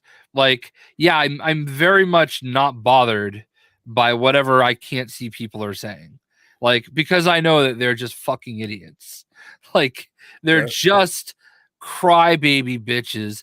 And tomorrow they're going to go cry about something else to someone else. It's this vicious cycle that they're never going to escape. This tweet's going to die out eventually, and I'm going to forget all of you. Yeah, there's been a lot. I've noticed there's been a lot of bitching on social media around Spider-Man. And two, I mean, there usually always is, but it seems like more this time around. Like I occasionally scroll through the subreddit and see what people are complaining about this time, or on Twitter. It's either the suits or the Adidas or the game being woke or whatever. And it's always a thing. It is always it's gonna be some like I feel like there's just like this like think tank of people that are just spending their day like trying to figure out what the next thing that is gonna bother them is, like it has to be. I know some of them definitely listen to Amazing Lucas and see what he's going to complain about, and then they just run with it. Never heard of him. Joseph Whitty, shout out to Whitty. He reacts to his videos. That's the only time I've seen them. But yeah, I think he recently just released a hour-long video that consists entirely of Spider-Man 2 nitpicks. Oh. which is wild. Like I wouldn't even have the desire, the willpower to even if I felt that strongly about Insomniac, I wouldn't have the willpower to sit there and complain about a game for an hour. That's wild. The response to I didn't though I went to a Comic-Con and met lots of amazing people was, so you spent it arguing with people on Twitter. Yes. Fucking genius. Can't read. Yeah, new Game Plus a time of day.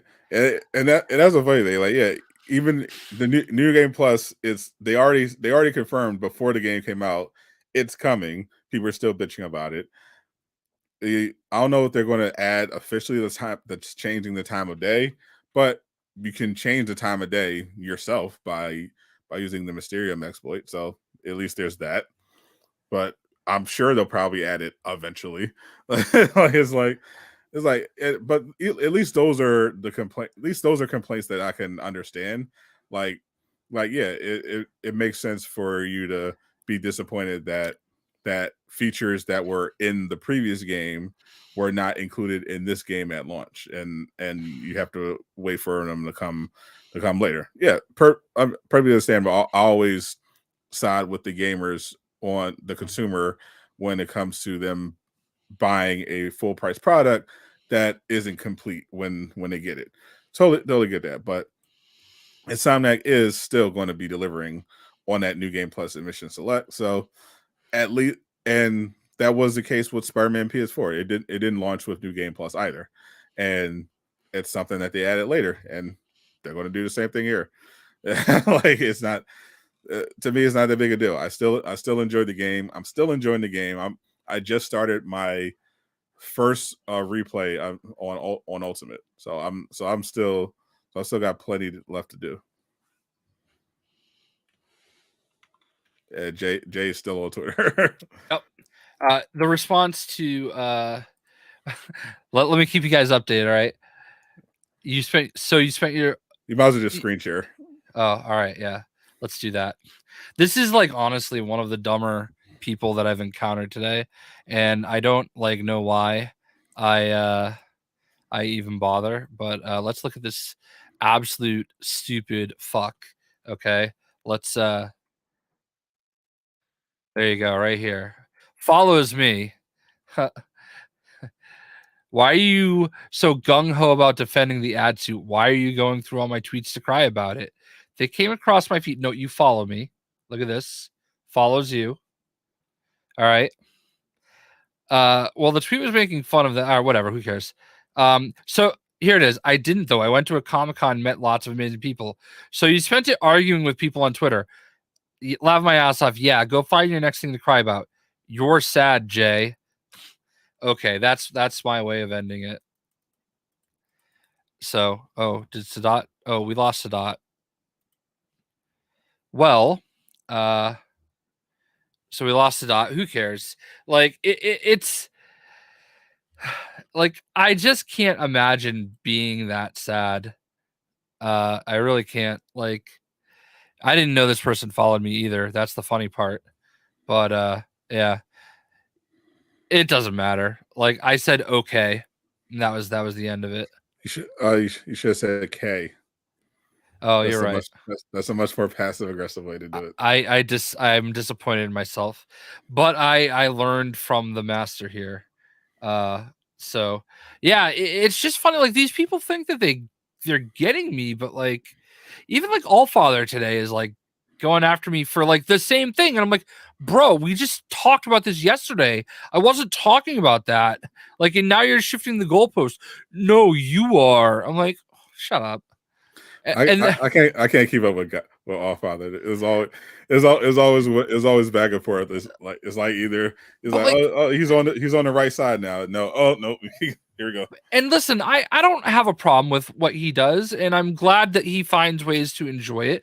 But let's face the facts. What he does on Twitter is go through games and nitpick it and try to find all the ways that he would make it better. Okay. And that's cool. He has some really cool ideas. All right. But like, let's not pretend here that like someone that does that is going to like completely comprehend where I'm coming from. Like, that's what you do all day. All right. It doesn't matter about this because once this is over, you're going to find something else. And that's what they're proving. Like, it's just stupid. But like, also, Allfather and I kind of understand each other, that we go at each other a little hard, but it's like not personal. Like, we've had enough conversations to know, like I've DM'd him privately about stuff unrelated to anything. Like when he's like I don't want to go too far into it, but like he knows that like I'm not like taking it personal, and I don't think he is either. So it's like whatever. But then like the what is it, the birds in the trees that are just kind of looking down, they just want to get involved too, you know. So I don't know, it's just funny. It's funny to me like how like Spider-Man fans hate themselves And Spider-Man and like they can't just enjoy what they have. It's never going to be good enough. Insomniac could have made a game twice as long with twice as many suits, and they would still complain. So I just, you know, they're going to find something new to cry about tomorrow. They'll forget about me and they'll do something else. Nosy neighbors. Exactly. Nosy neighbors. They'll never forget about you, Jay. You're going to say something and they're going to circle back. Oh, cool. Well, I'll probably be right about that too. Yeah. I wonder where they're going to listen. I invited them onto the podcast. They didn't come. They all had their opportunity to come here and show how great they are and how stupid I am. Well, you offer those randoms to actually come on the podcast and debate? Yeah, I responded to the tweet and what did I say? Hold on. Holy. Still crying? Come lose your shit on the podcast. You won't. Who responded to it? You're right, I won't. You sound like the biggest bitch ever. You bet your ass I ain't giving you whiny ass any views. I'm the one whining. Yeah. Well, of course. Well, the secret there is that they're comfortable leaving tweets because there's no accountability there. They can take their time. They can say whatever. But I just responded one of them, coward. When it comes to being live and talk, yeah, or potentially even showing their face, they're like, whoa. Yeah. Like, yeah, no, they're 9 times out of 10 they're gonna fold immediately. They're not gonna do that. Yeah. It's funny. Like, it's just funny. You know? It is very funny. They're all like schoolyard bullies that think they're great, but they got punched in the nose and now they're smarting for it, you know. They're definitely kids who get bullied in school who are trying to act like bullies online. Yeah. There's absolutely no way these people are actually bullied anyone IRL. Like that's not happening at all. Yeah, it is what it is. I like I said, it's gonna blow over and I'll forget about it. And then something else will blow up, and then you'll be right back. Well, maybe I'll just make a living of like making a Spider-Man hot take and just basically going after these people, finding something that they don't like, and then like making a tweet about how great it is. You got your blue check mark, right? Yeah. Oh yeah, you should be doing this more often so you get that Twitter revenue. Exactly. That's what I'm saying. Like, dude, 2 million views off that one tweet. That's literally all they do. Like as soon as someone gets the blue check mark, they just start putting just outrageous hot takes. Yeah. and bait tweets. The weird part is that like my tweet was actually right. You know? Yeah, but let's be real. The main point is these things were sold out before the game came out. Okay. So what does Adidas gain from the game coming out and you being a billboard for them? Nothing. That product is gone. You can't get it. So there's that. It's just all it is after that, just general brand awareness. Yeah, and I mean, we can go to the Adidas store in Times Square though. Too bad you can't go in and buy anything. Yeah. Maybe the next Spider-Man 3, they're gonna they can add VC, and then you can go into the Adidas store and buy yourself some new hoodie. You can buy that hoodie, and you can buy the shoes, so you can change your shoes. Yeah, and they'll have new. That'd be a great revenue generator. Yeah, you buy some virtual currency with real money. Go into the different stores in New York. Buy. I'm sure the Spider-Man fans will love it. Yeah. Get yourself some Gucci slides for Peter. buy yourself something nice for MJ. Oh, what are people not like Venom? What are they not complaining about? They're always complaining about something. They will always complain about something. Yeah, they're complaining about the Adidas Miles Morales suit being sold. They're complaining about the Raimi suit not being accurate enough. They're complaining about New Game Plus not being at launch. They're complaining about J Shock Blast being a Sony pony and an Xbox shell and an Insomniac meat rider and an Insomniac hater at the same time. So it's a lot. Yeah. Mainly the main story is that everyone hates Jay. And apparently I didn't really go to a Comic-Con today. You literally have pictures. Yeah. but this person that actually, I think that's what I should do. Because one of their tweets was like, "Oh, I didn't go through your profile and like read all your tweets. It keeps popping up in my feed. You literally follow me." Caught in 4K. Yeah. Maybe they follow. Maybe it was a glitch. Maybe Twitter forced them to follow, and they never actually did it. There's this new Twitter glitch that makes you follow people that you don't want to see. Surely they would not be following you, Jay, if they just happen to see your tweet pop up. Yeah, right. Here we go. Now they're on blast.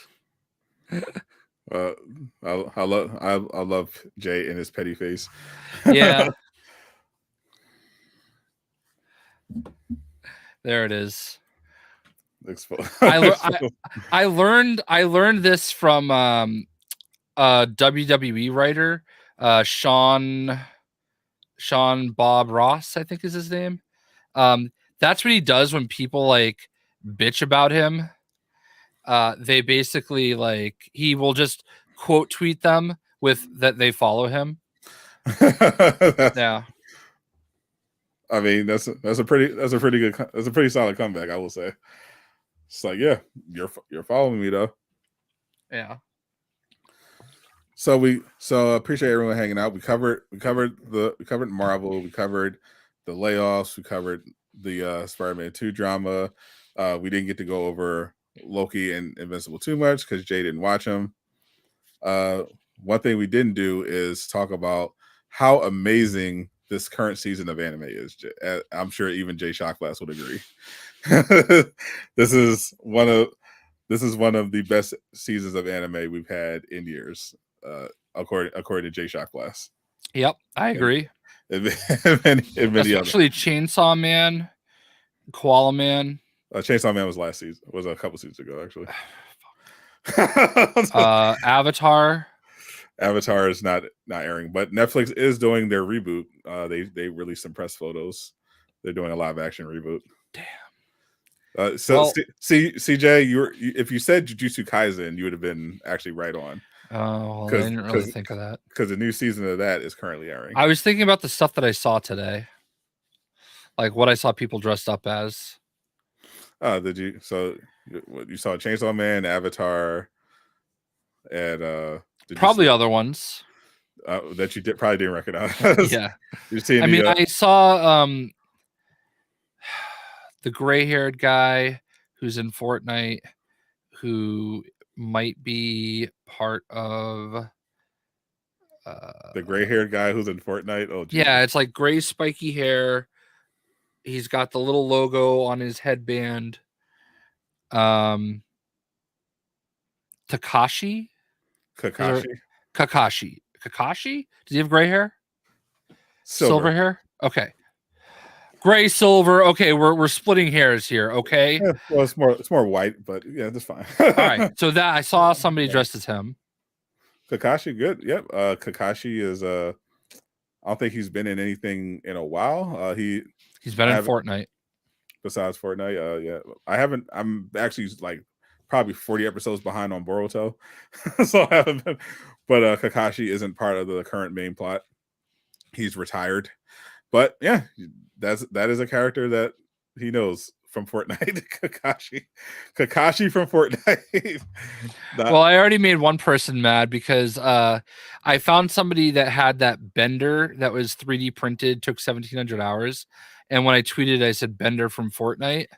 And like, no, it's from whatever the show is. They didn't understand the joke. Well, that's the joke. If you're in Fortnite, you're from Fortnite. Exactly. You're from now. Yeah, now it's Gojo, not from Jujutsu Kaisen, from Fortnite. Yeah. That's what he is. Megatron from Fortnite. Yep. Luke Skywalker from Fortnite. Darth Vader from Fortnite. That's how it works. Yeah. Out. But there is a pretty crazy selection of anime that I think even some even appeal to Jay Shockblaster's sensibilities. They have goodness. They have a little something for everyone, especially since you're a gamer, right? You love your video games. Yes. They have several anime who have stories centering around gaming. They have one anime, Protocol Rain, that's about esports. They have a really cool anime on Netflix called Good Night World, about a very dysfunctional family who use a immersive VR game to escape from their own terrible lives, which is very good, very well made. There's another immersive VR game based anime called Shangri-La Frontier, which is in my top 5 this season and potentially up there for anime of the year.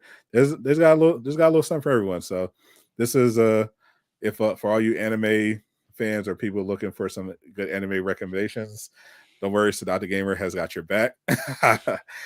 I'm gonna Jay one day, maybe Jay will be able to contribute one, but I will say my official Sadata Gamer anime recommendation top 5. I'm gonna give that real quick, and Jay is going to give his.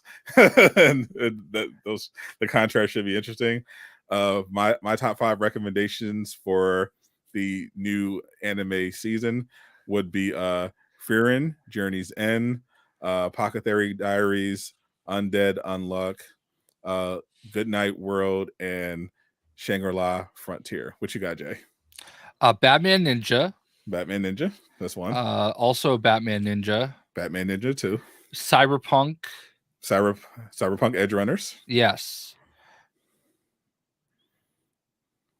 G.I. Joe. And Transformers. Hey, Transformers had a really good anime when I was a kid that I would highly recommend. Street Fighter as well, mainly for that Chun-Li shower scene, but it was also overall. Speaking of Chun-Li, I decided not to go tomorrow because I really kind of did everything I wanted, and because I spent all my money, I have no money left. But Ming Na Wan is there, and I could not find my Agent May Funko Pop because Shame that on you. is, huh? Shame. Well, I found it actually. I couldn't find it, and then I found it because I opened it, so I don't have the box anymore. No. And that is travesty because it's like $100 on everywhere.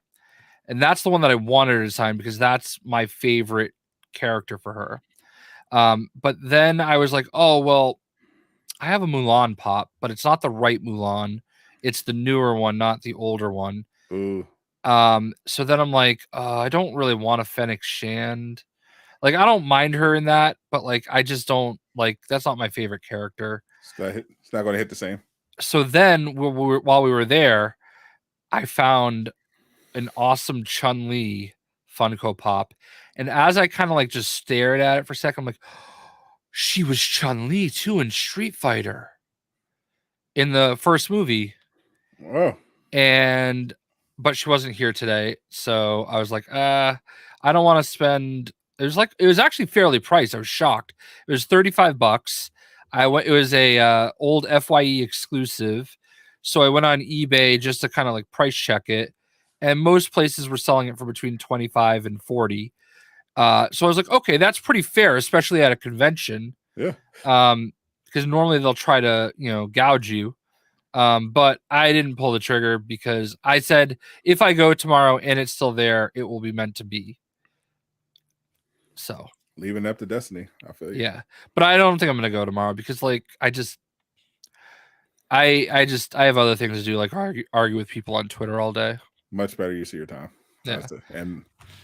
And you need another bag of money loaded. Yeah, to reload. Yeah. Well, I'm working on it, but nothing wants to cooperate with me. I got a product placement that I'm supposed to do, I think, next week. Nice. I have a product literally coming, and I have to use that in the B-roll. And I'll throw that in a little integration. So, yep, trying to follow Jay's example, get those bags of money. Yeah, well, I got them at one point. They're not rolling the way they used to. I've been very in my head this whole year, to be honest with you. I have definitely. There are times where I lose a lot of confidence and I just can't, And it's funny because Mortal Kombat was doing great for me. I'm like, all right, maybe I'm back in the algorithm. Yeah. And then Assassin's Creed happened and it just tanked me. And I mean, I got one good video out of it that's almost at like 10,000 views, but like just tanked me. And the algorithm is finicky, Jay, Yeah, but like these videos always used to do well for me. And like even Spider-Man, where it's like super competitive, my Spider-Bot video has got like 3,500 views. And I'm sure there are other people that did Spider-Bot videos, but I don't know. Yeah, I know the frustrating thing for me is that I know that I could have had Spider-Man videos do better if I had been given the privilege of getting the game the 3 weeks early, like a bunch of other creators did. But I still make it do. But yeah, even me, you can't always predict anything. I had literally, to start off November, I dropped one Spider-Man video on November 1st that's got like 92,000 views in 2 days, and then I dropped then I dropped one today, and that's currently at like 3,000. So you never know with the YouTube algorithm, especially some stuff happens over time. Like I did a Wolverine video not too long ago about new update, and I thought that would do well. I thought that would do better. It only got like I think 10,000 views in the first 24 hours or so. But it kept getting views over time, and now it's over 40,000. So you never know, Jay. Well, then last week I posted a quick Mortal Kombat video that I didn't really think would do. I was hoping to get like 2,000 or 3,000 views, and I got like 20,000 views. So yeah, it's like sometimes videos that you are confident, you're like, oh, this is the one they don't hit, and others that you just don't put that much thought into, they'll go wild. You can't win them all, Jay. Yeah. The point is you gotta keep grinding, and also I'm not, because I've been like focusing on like getting brand deals and everything like that. I'm trying to be more detached from the YouTube thing, because the best thing you could do is be able to move outside of YouTube for your revenue stream, so that you're not like stressing over, oh, I need this stuff to do well on YouTube, because if you get be a position where you're like, well, even if I don't have a great month on YouTube, I got all this revenue coming from here, so that's fine. That's kind of where you want to be at. But you're going to have another chance at it, Jay. You got Avatar Frontiers of Pandora coming up, huh? Well, I don't think did they send you an early copy of that yet? No. I know a few. It's weird. Like a few people I know, Kage SMG got one early, so they're doing previews. So from what I could tell, none of the Ubisoft creators got invited to the preview. The guy sent a copy for the preview, so I'm guessing we're going to get it closer to when the game comes out. So, but that could be something you cover. Maybe that'll do well for you. Suicide Squad, that's supposed to be coming in February. That could be the next Marvel's Avengers. Wow. Hopefully in that it gets a strong buzz and creates a big community, and not becoming known as one of the worst live service games ever.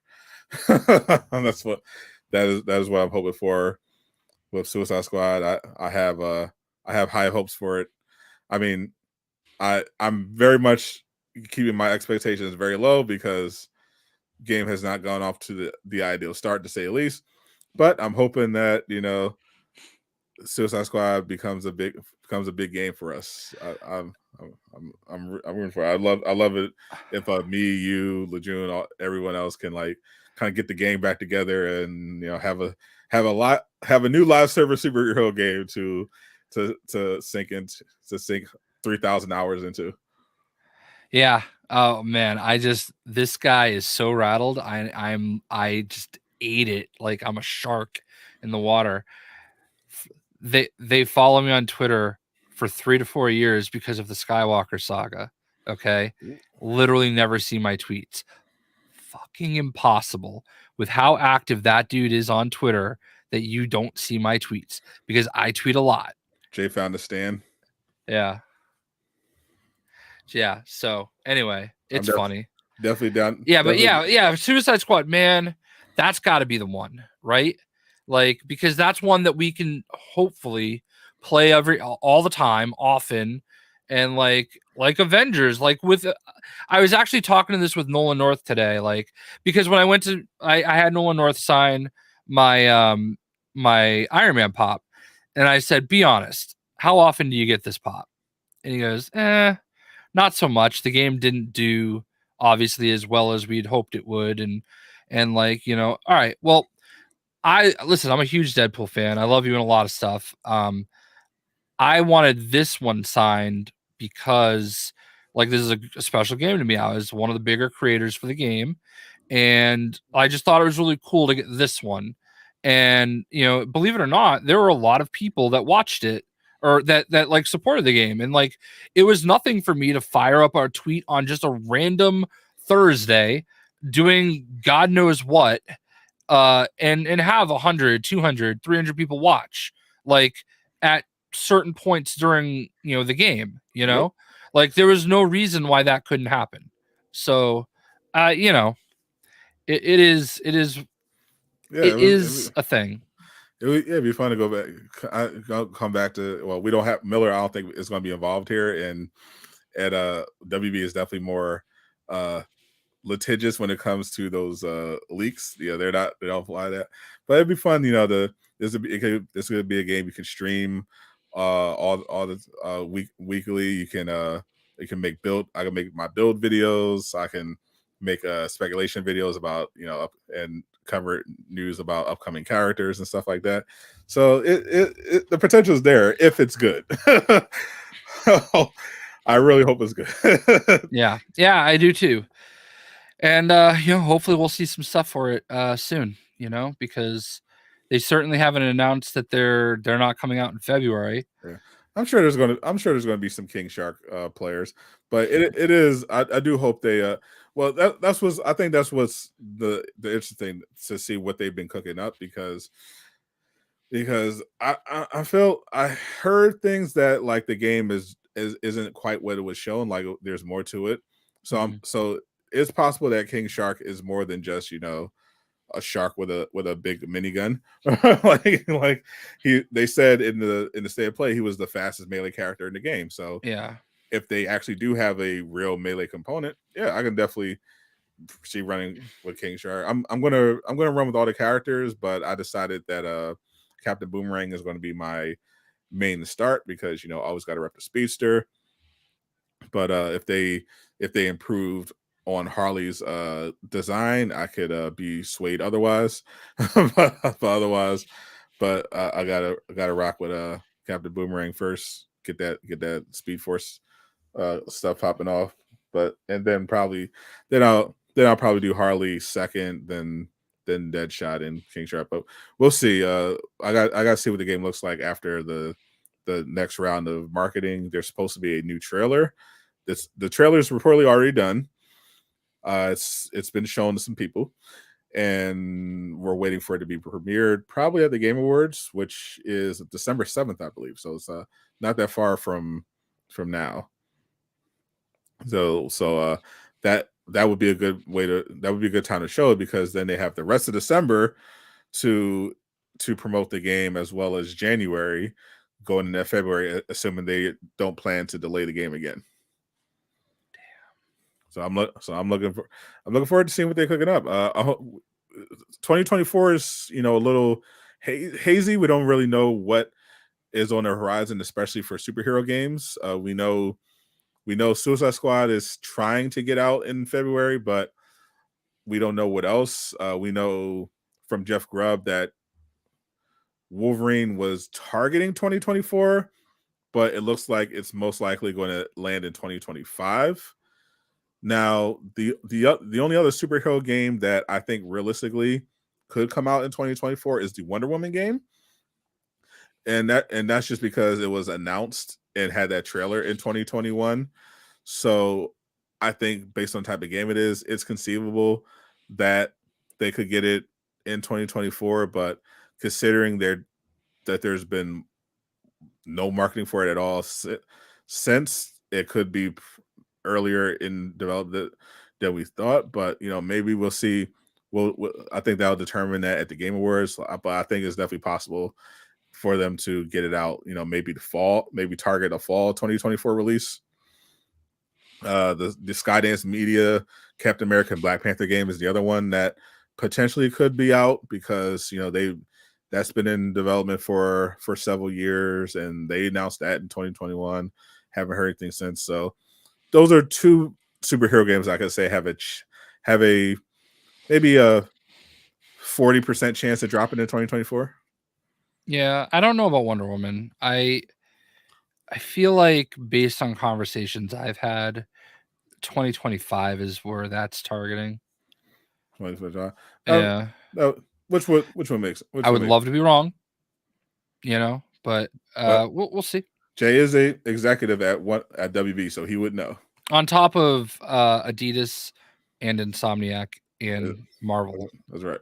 Yeah. So because that's why I'm waiting to see what the Game Awards is cooking, because I feel like those games that we haven't heard from, that would be their time to like show what they're working on. Like the WB Games Montreal DC game that they started hiring for last December. That would be the time I think they would officially announce what it is. And that game I would expect to not be out for another 2 or 3 years. But yeah, the Wonder Woman, I feel like the next update we should get should be a release window. I think that should be the next update we get from that game, like an actual release window. Same for the Skydance New Media one. I think that's where it would be at development wise, which I'm looking forward to. The Wonder Woman game I'm looking forward to. I think that's going to be. I think that can be like an amazing game. Yeah, I agree. Definitely. I think more people should. I think people kind of sleep on that because they're like, "Oh, I want Superman." It's just like, but just everything I've heard about the game, it sounds amazing. But well, we also know that WB Montreal is working on something. Could be Superman. Yeah, we don't know what. Yeah, we just know it's DC and it's open world Unreal 5 single player. Yeah, so there's that. God only knows what for TT Games is working on. I need a new Lego game. That's what I need. Yeah, I 2 weeks in a row now. I tried to get some info out of Jeff Grubb, but he doesn't. But he doesn't have any. He hasn't heard anything yet. I asked him this past Thursday. I asked him about the next State of Play or PlayStation Showcase. He hasn't heard anything yet about that, and I asked him if he could confirm if Sony was working on an unannounced superhero game that would be exclusive to PlayStation, and he said that could be a thing, but he hasn't heard anything official about that either. So far, all we know from Grubb is the info about Wolverine, most likely coming out in 2025, and the Black Panther game where you're not playing T'Challa, you're playing someone else. Unfortunately, thank God for Marvel's Avengers giving us a good T'Challa story. Yeah, because doesn't look like we're getting one. And the World War II the World War II Black Panther game is obviously predates T'Challa, and then the Marvel game from EA is just going in a wholly different direction. like yeah, you're your own Black Panther, Jay. I'm curious if they are going to have that customization, if they're going to limit it to so that you can't have someone that looks like Jay. Say the word. Say what do you mean by that? the say what you mean. The glasses, the beard, the Boston hat. Yeah. There's a Worcester hat. Yeah, starts with a W. Yeah, wouldn't want that in a Black Panther game. Has no place there. Canceled. Got him. Don't you know, Jay? You can't be canceled for saying anything about white people. Well, then why didn't you say it? That's not how it works. I was trying to spare your feelings, Jay. Yeah. Well, but it's okay. It's okay to. No, it's not. I can't actually. That if I said that, I would be canceled. Listen. Hold on. I don't get many opportunities. Okay. And if there's anything that I know Sadat appreciates is just a good bit, you know what I mean? So that was just a fun little thing that we could do, and I don't care. I understand where he's coming from. And I don't even necessarily disagree, like you could make the argument of the outsider, but no, that's stupid. Yeah, let's be honest. We do not want a White Panther game. Yeah. I that there are going to be people that complain about it if it is the off chance that it happens, and they're going to be dumb because, like, honestly, it is what it is. Okay. Yeah. Like, you can't, because these are the same people that would be like, oh, well, you're in I don't know, like ancient Rome, like you're doing some Roman Empire game, like obviously there weren't it was all the white people, like, so there shouldn't be this many, whatever, but no, it's not the same argument. You can't want that and then say in a country that is literally sequestered itself away from every other part of the world, and say that there's going to be different people there because there are no settlers, you can't settle there. They're literally, their entire identity is we're preventing imperialism by being extremely isolationist to the point where you can't even find us because we have a special force. Yeah, and that just makes sense, and I feel like that's the case. You know what I mean? Like I look at Assassin's Creed Mirage, and you don't